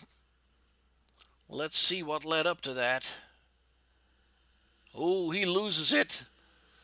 See, and that my issue is that the driver behind him is just simply not lifting at all. You see the driver in front of you having some trouble. Give him a chance. That is just not necessary. It seems that we're struggling to get more than 4 or 5 laps of green flag racing in, folks, and I think that's a pity. We could do a lot better.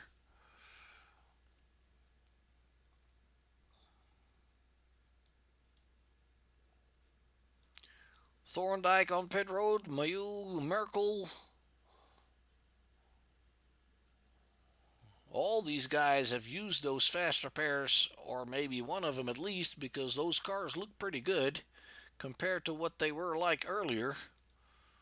Looks like Scott Wise is not moving anymore. 17 laps down. Same for Casey Duncan. So my guess is we have about 28 cars back on track still.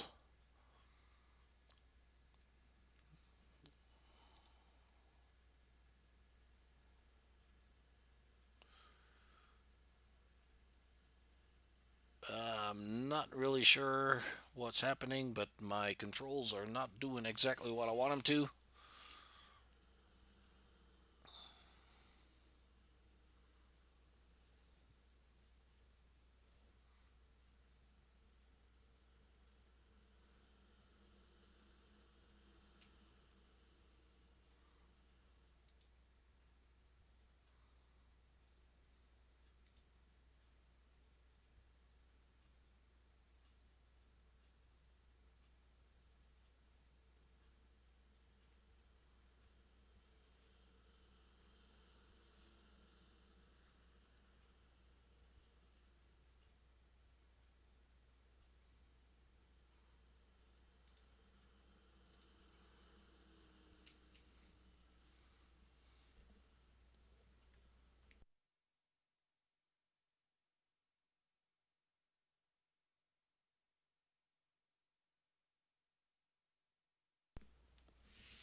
All right, folks, it looks like we're getting back.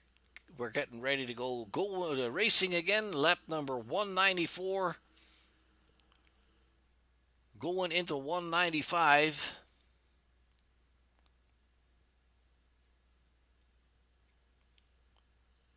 There we go.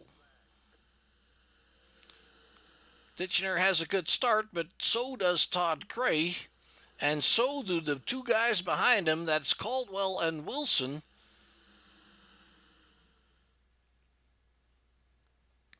And Todd Gray gets to the inside of Titchener there.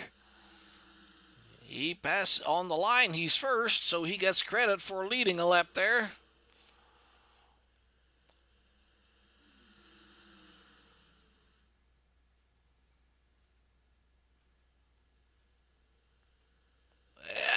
And he takes the lead. It's the 21.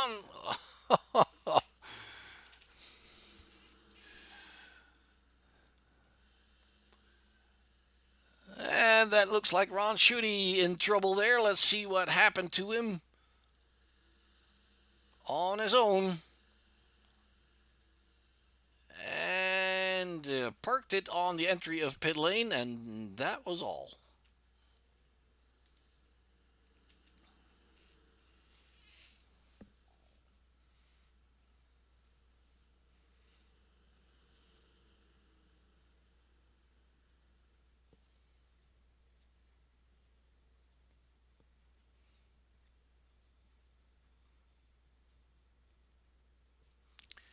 Titchener takes to pit road here, followed by Sean Conklin. That is interesting. Willing to give up track position here.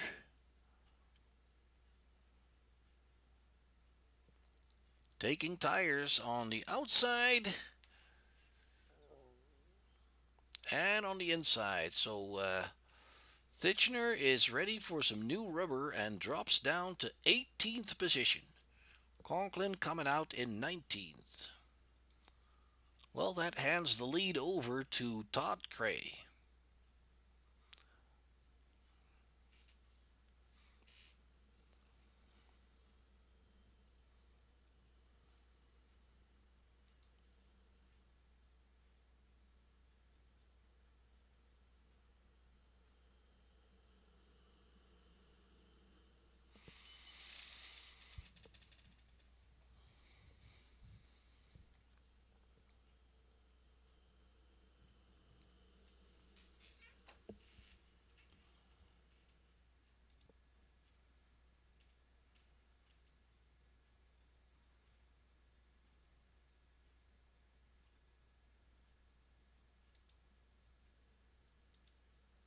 And once again, folks, we want to acknowledge the support of Wise Guy iRacing Graphics. They make very nice liveries at a very affordable price. So if you can't be like Todd Cray running up front, you can at least be like somebody else in the back that has a very pretty car and still gets noticed. Looks is everything, ain't it? Harlow coming back off of pit road.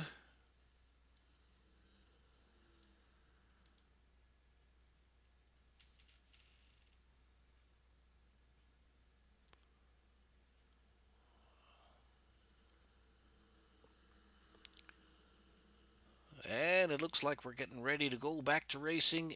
Todd Cray is opting for that outside line.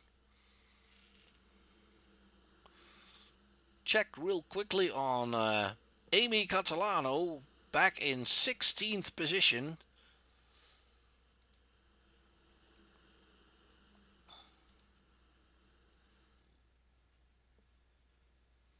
Jason Branch in 4th there on the inside line.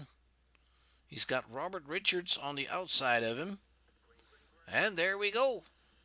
Good start for Craig. Caldwell in 2nd. Richards in 3rd with Jason Branch to his inside there.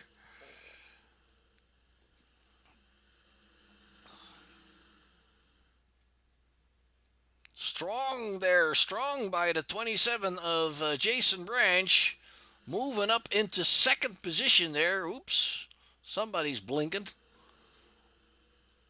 And it looks like he's getting ready to go after Todd. Lap 204. And there he comes to the inside. Can he keep it down? Yes, he can. The 12 is staying with these guys really well. Robert Richards. Todd Cray's getting a run for his money here, folks.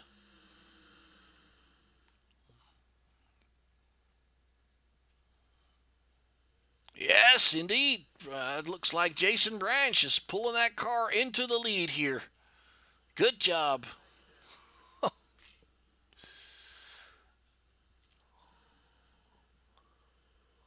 Looks like we have the 87 of Titchener coming together with the 90 of Zeems.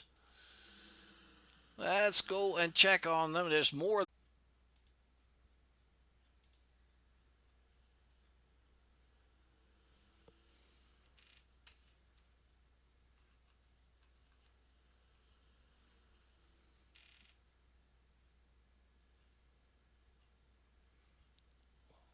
All right, folks, it looked for a moment like you lost me, but I think we're back at it again.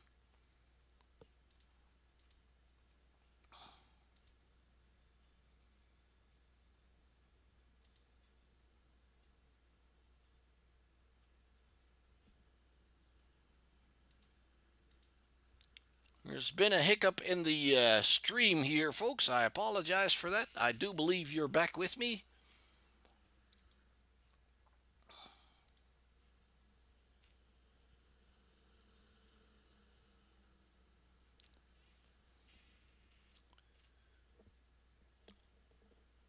Okay, the lights on the pace car have been turned off, and it looks like we're getting ready to go back to racing, going into lap number 212.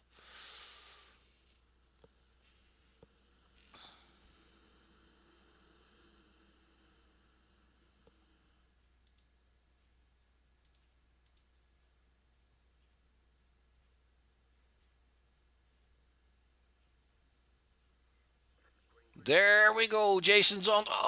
Oh, come on. Let's take a look at that from the blimp, because I believe that there's just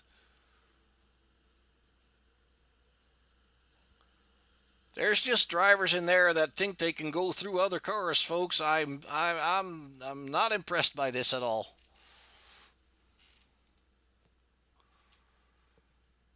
When you're on a restart, you can't do stuff like that.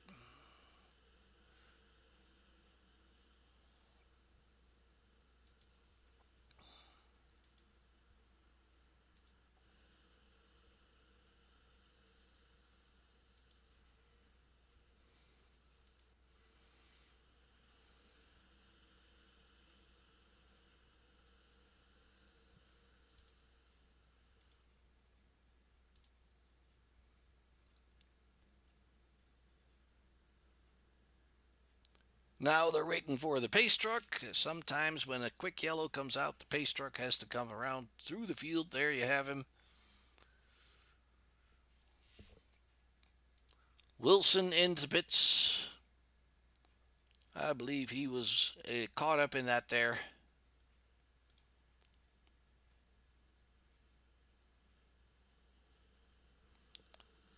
And it looks like we have a lucky dog there. That is Jim Westerfield. I'm sorry. He is your SFI lucky dog.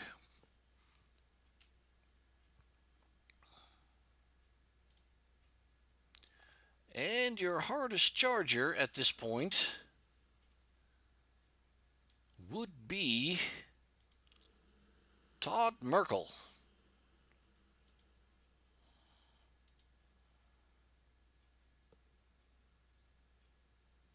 He is up 29 positions. Barry in the pits. David Evans. Where does he go? There he is. David Evans in the pits. Lap 215, folks. We're getting closer to the end, which may explain why things are heating up the way they are.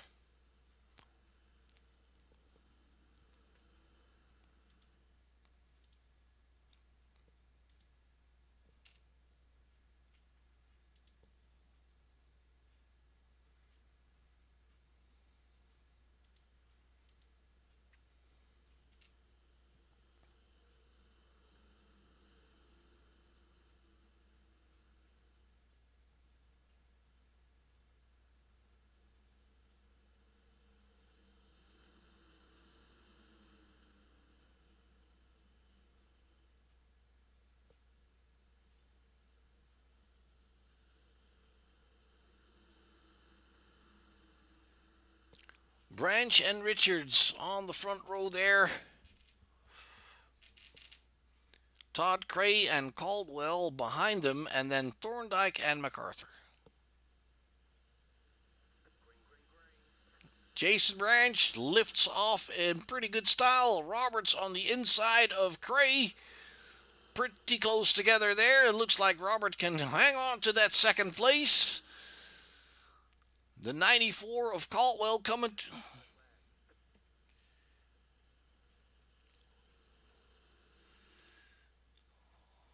Well. Let's take a look here. It looks like the 90, it's in front of the 90 actually. That looked like Amy Catalano getting in trouble there. Let's see what happens.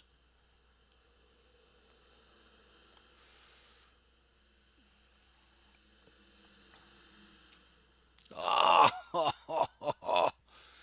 I want to see that from the blimp. I just don't get it. Oh, the 87 is hanging on the wall, and then when it hits the opening, it bounces off that opening, hitting the 34.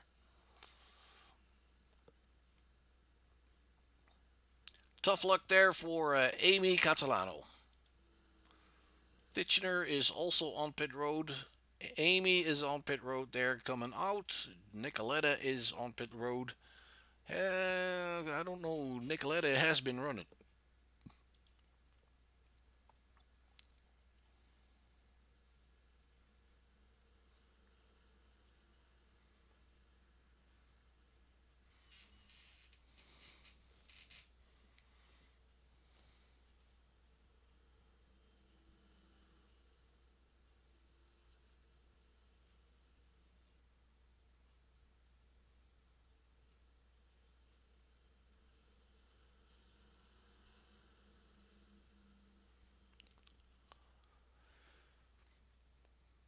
Well, we talked to Branch at the end of his heat race that he won earlier this evening, and he must like talking to me.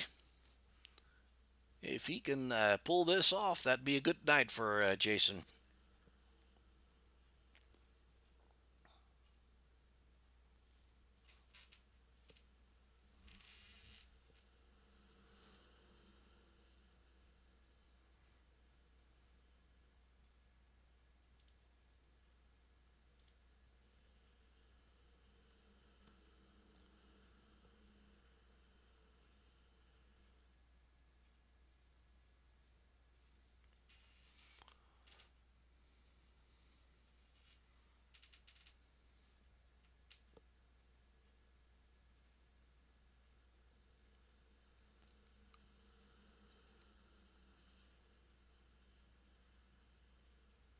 All right, folks. We're getting ready to go back to racing again, going into lap 223. Jason Branch and Robert Richards still on the front row here. Todd Cray and Maxwell Caldwell are behind them, and then MacArthur and Thorndike on the third row.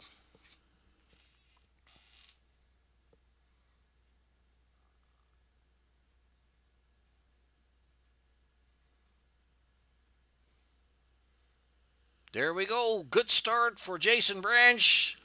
Timed it a little bit different than before, and that seemed to work okay there.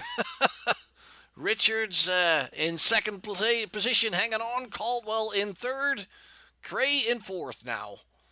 And there you see the 97 of MacArthur coming up strong. And there you have it. We are hitting each other again.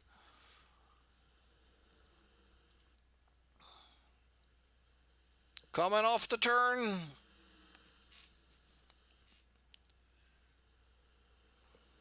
I don't know, guys. This is not what we were looking for.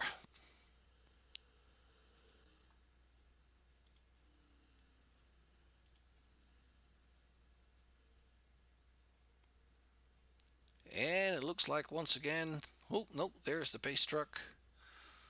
Brandon Banks going down pit road here. Brandon has had a good start to the race, but unfortunately, things went a little south for him. Down in 20th position.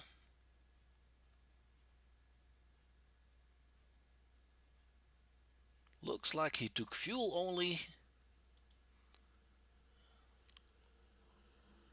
And does he get to go around? No, I don't believe so. That puts him even further down. Todd Cray on pit road. Looks like he was hit.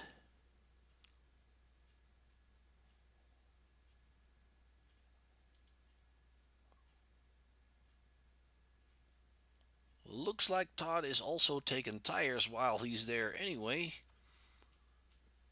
There he goes. Does look like he took a fast repair. And meanwhile, Jason Branch has got that left front curled up a little bit. Doesn't seem to hurt him a one bit. Obviously, airflow on a track like this is really not that important. You just want to make sure that your car handles all right. And the aerodynamics on these Chevys are really not a big issue at the speeds we're running.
And it looks like we're lining them up again. We'll be going into lap 230, so that gives us 21 laps to go.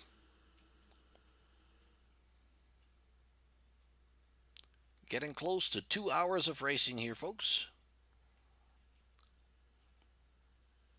There we go. Good start for Jason once again. Thorndike coming with him on the higher side, picking up second position. And Richards is... we have issues once again. Ooh, somebody is on the wrong side of the... How do you get there? Let's bring that back. This is on the restart. We're looking at Jim Westerveld in the 32 car. Runs into the back of somebody. can't save the car, gets on the wrong side of the guardrail. There's no way out. Oh my goodness. Now what do you do?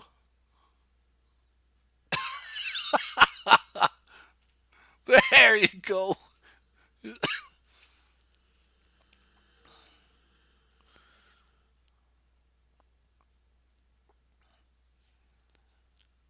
Oh boy.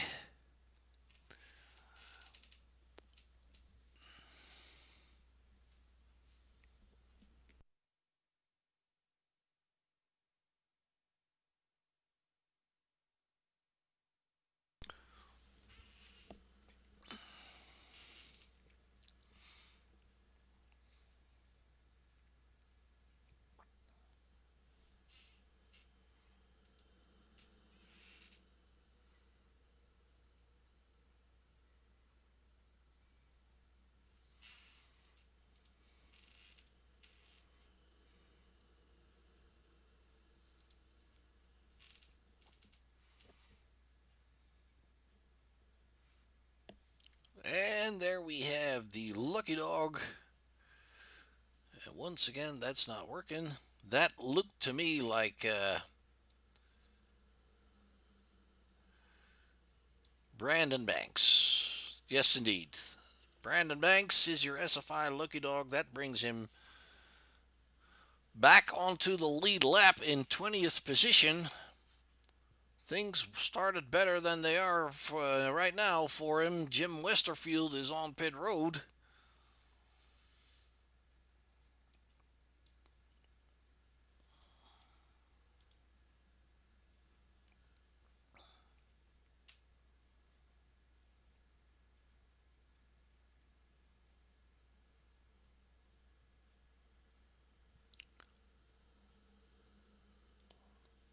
Todd Merkel is still your hard charger with 30 spots up since the start. So that is the 81 car there in the middle of your screen. Good job for him.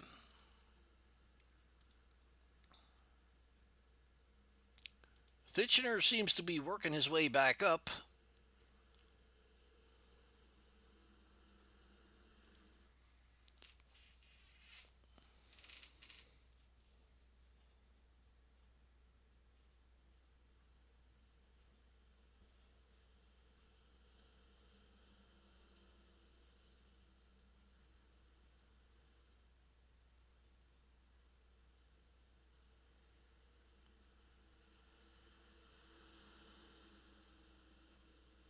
Looks like Jason Branch is staying on the bottom here now.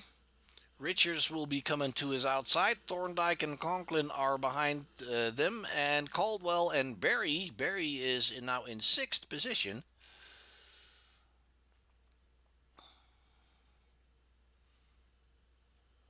There we go. Jason has a good start. Doesn't matter much if what side you're on if you have a good jump on folks.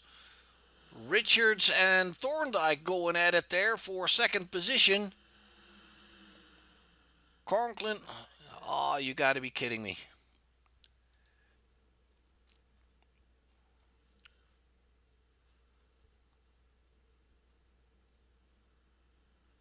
Let's go and try to find out what happened here. The 41 gets in trouble. That is Kevin Nicoletta. Little bit. He just basically gets pushed off the track there. This is nonsense, guys.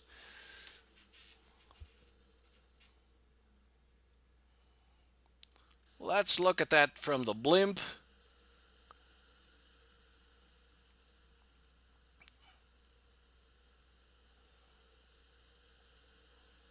I'm sorry. That's just nonsense.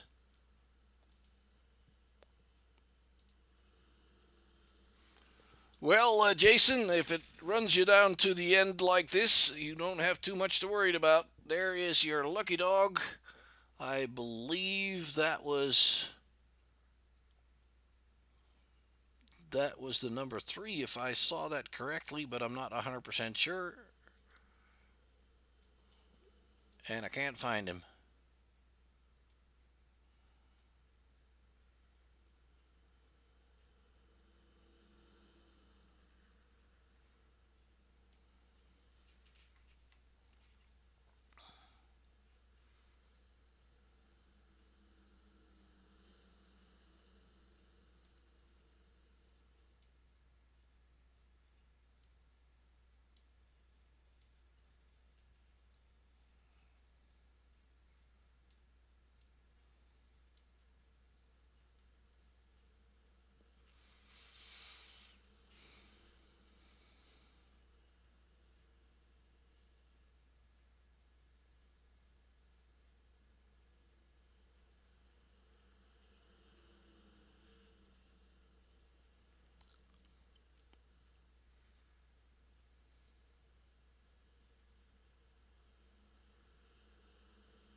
All right, we're going to try this once again, and we're going into lap 243, which gives us 8 laps to go till the finish.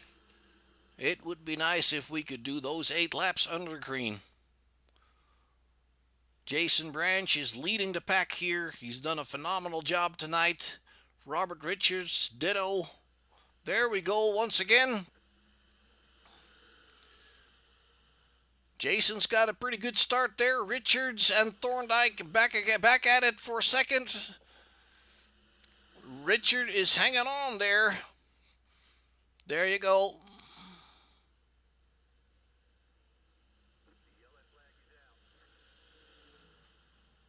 There you go, folks. It's just I don't know what to say.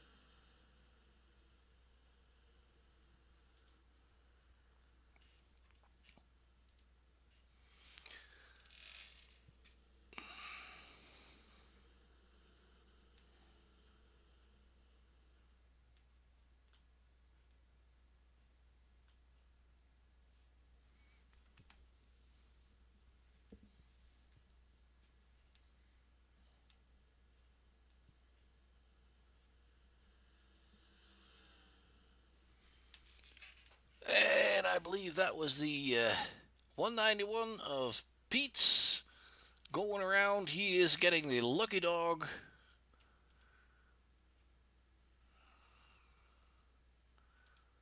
We have Conklin on pit road after his involvement there. That pretty much spells the end of his race. Branch is still out there.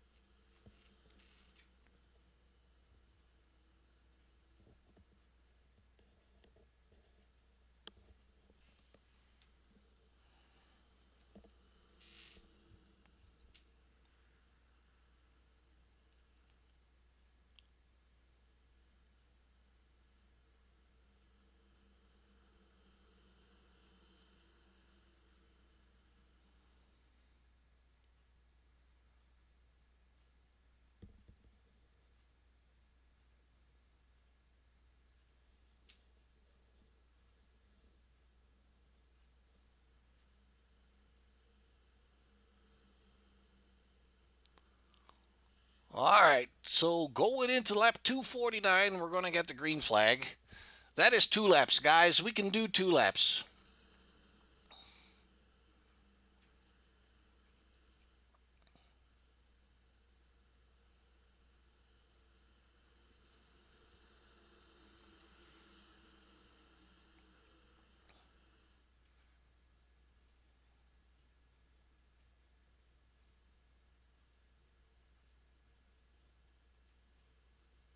All right, there we go. Jason has got a good start. Caldwell follows him in second position. Thorndike is in third. Richards has dropped off the fourth, and there we go. We can't do 2 laps.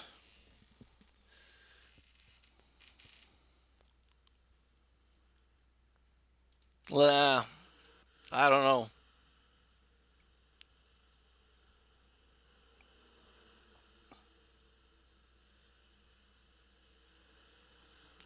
It's actually a little bit further up than the 21 car. It was the 28, I believe. Let's take a look here at what happened. The 28 gets touched by the other.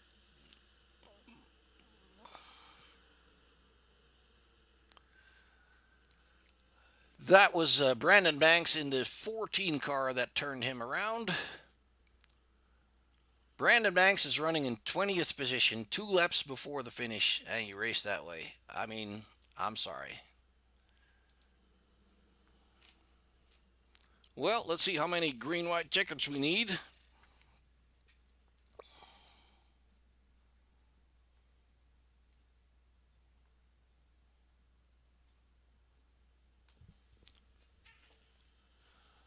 And that is the number 3 going around. Yeah, I couldn't find him earlier either. And my quick go-to is not working. He's probably racing another number than is on his car, so I can't find him, folks. I apologize.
Duncan coming out of the pits. Branch getting ready to give this another shot here. Let's see. Green, white, checkered. Should be possible, guys. It's just 2 laps. And there we go once again. Jason Branch still has that lead. Caldwell coming on strong there. Jason has a good turn 3 and 4 there. And so far, so good. We're going to get the white flag. The 13 goes around. That's probably not going to give us a caution anymore. Jason Branch is going to do this, folks. Absolutely, Jason Branch is going to do this. Well done. Jason Branch brings it home in first position. Maxwell Caldwell is second. Richard Roberts brings it home in third. These guys are winning some prizes here. We have still a big mess on the track, but it doesn't matter anymore. Everybody is coming around. More going into the rails. It doesn't matter anymore. Jason Branch wins himself a 2-year iRacing subscription. That is a pretty good price for a long night's work. He won his heat race.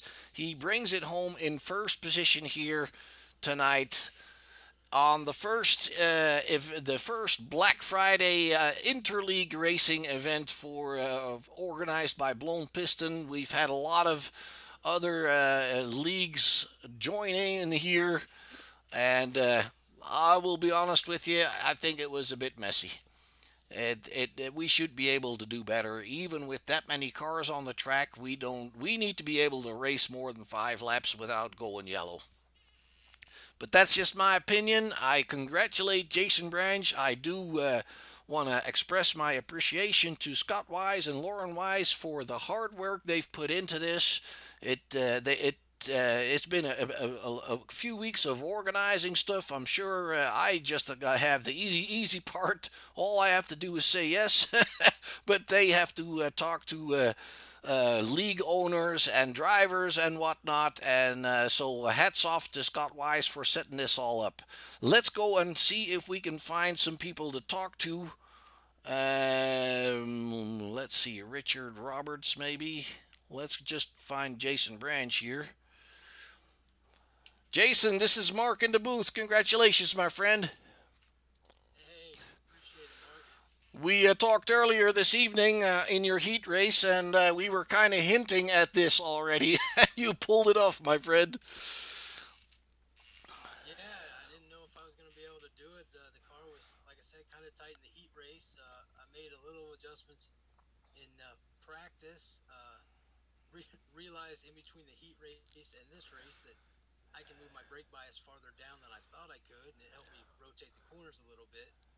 And put a little wedge in the car, and luckily those cautions worked out like they did. I was hoping we weren't going to get the green white checkered because I knew there was some guys coming up with some tires, but it worked out. So all in all, I mean, we've spent quite a bit of time under yellow in this race, and does that help you? I mean, does it the how I would think it kind of saves you your tires and your car and your yourself. How do you feel about it? I'm just tired, but yeah, it definitely saved tires. I had an extra set still sitting in the pits. I wonder if I could sell them to anybody, but yeah, I only changed the tires twice. I ran in the back of somebody that was a little loose, saved my quick repair, came in, used my quick repair, got some tires, and then ran in the back of Justin Gann when he got loose, like a lap later. And I said, let me send it and see how it was, and it didn't seem like it tore the car up too bad, and I was able to bring it home. I believe you only had a little bit of damage on that left front, and it didn't seem to hurt you at all. It looks a lot worse from in here. You should see what I see. Yeah, okay. We rode along with you at one point, and you did see that left front curled up a little bit, but it wasn't all that bad. But talking about those tires, dude, you better hang on to those because you got another 2 years of iRacing coming your way.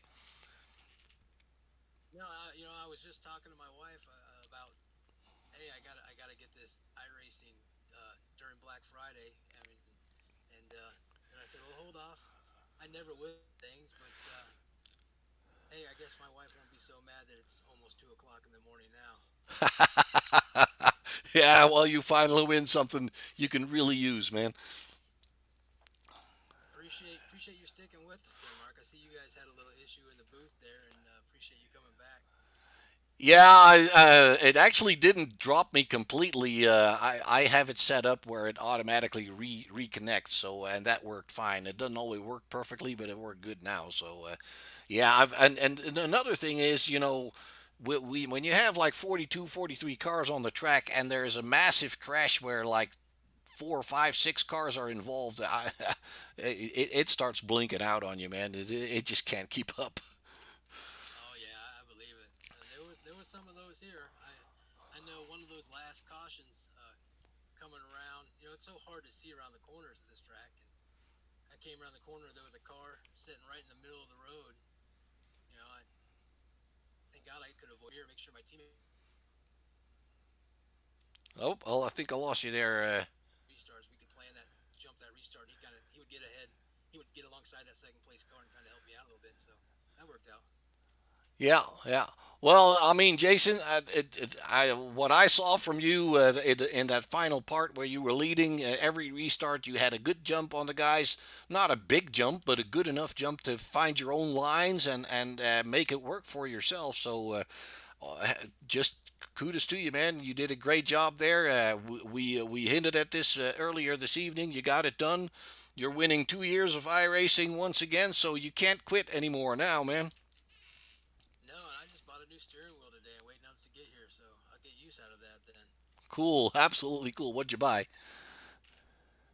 I ended up taking advantage of the Fanatec Black Friday deals and got a NASCAR podium hub with the Club Sport 2.5.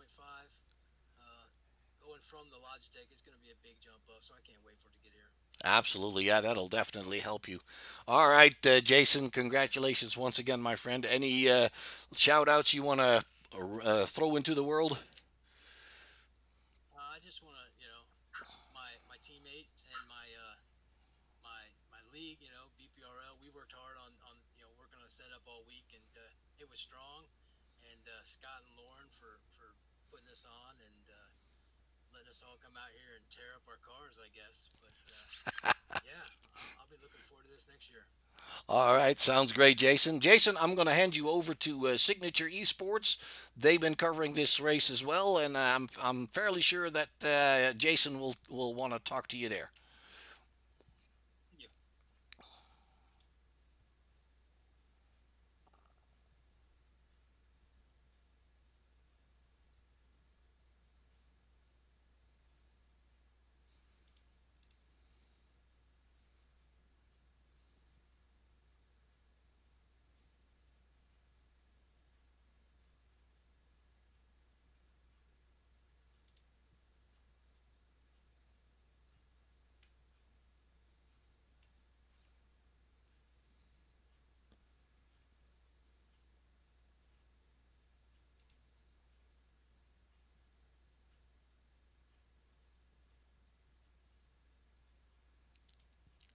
All right, folks, I am just trying to find people, Maxwell Caldwell and Robert Richards, to come and talk to me, but I can't get to them. I invited them, but they don't seem to respond to that. So, unfortunately, I guess that will have to do it for tonight. Let's see.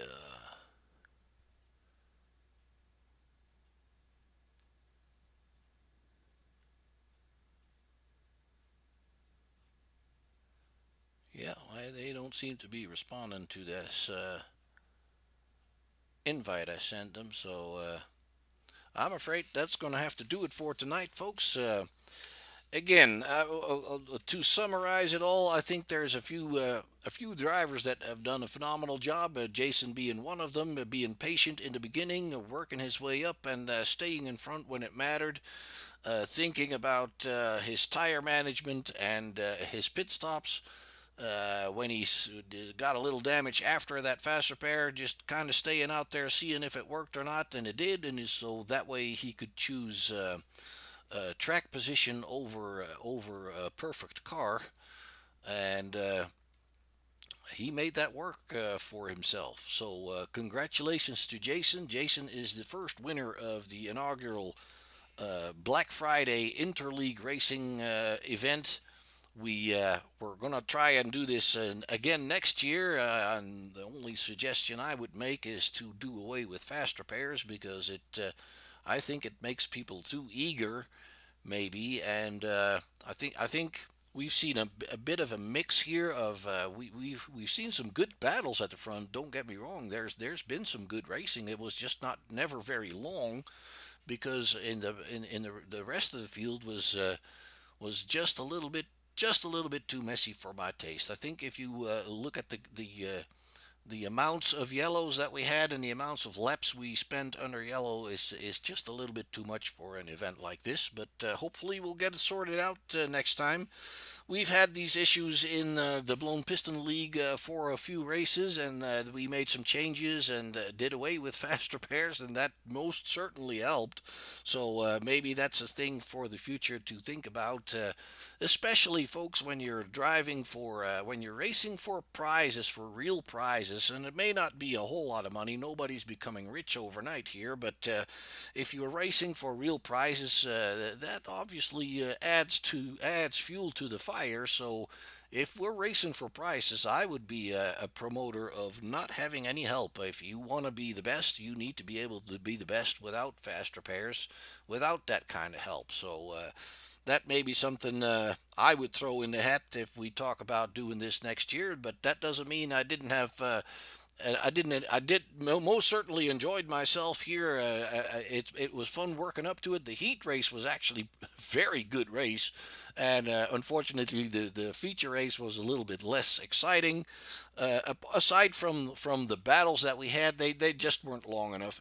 That's kind of my opinion. But all right, it is what it is, folks. So we have to accept that that's how it went tonight, and we'll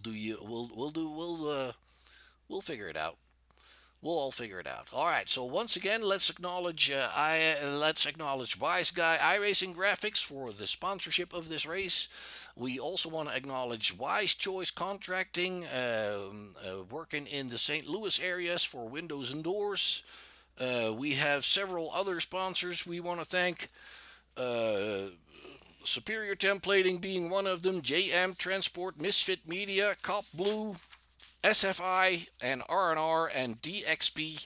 All their support for the Blown Piston Series and this event in particular is much appreciated. So, folks, let's leave it at that.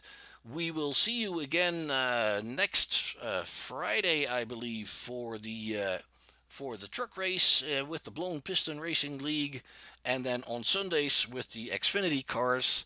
Check out the schedule. We are not racing tomorrow night with the Classic NASCARs. We are back. We are back with the first broadcast once again on Monday night with Crooked Line Racing at 8 Central Standard Time. And then on Tuesday we have Crooked Line Modifieds also at 8 Central Standard Time. So we hope to see you then. We hope to see you with the next event of the Blown Piston Racing Series.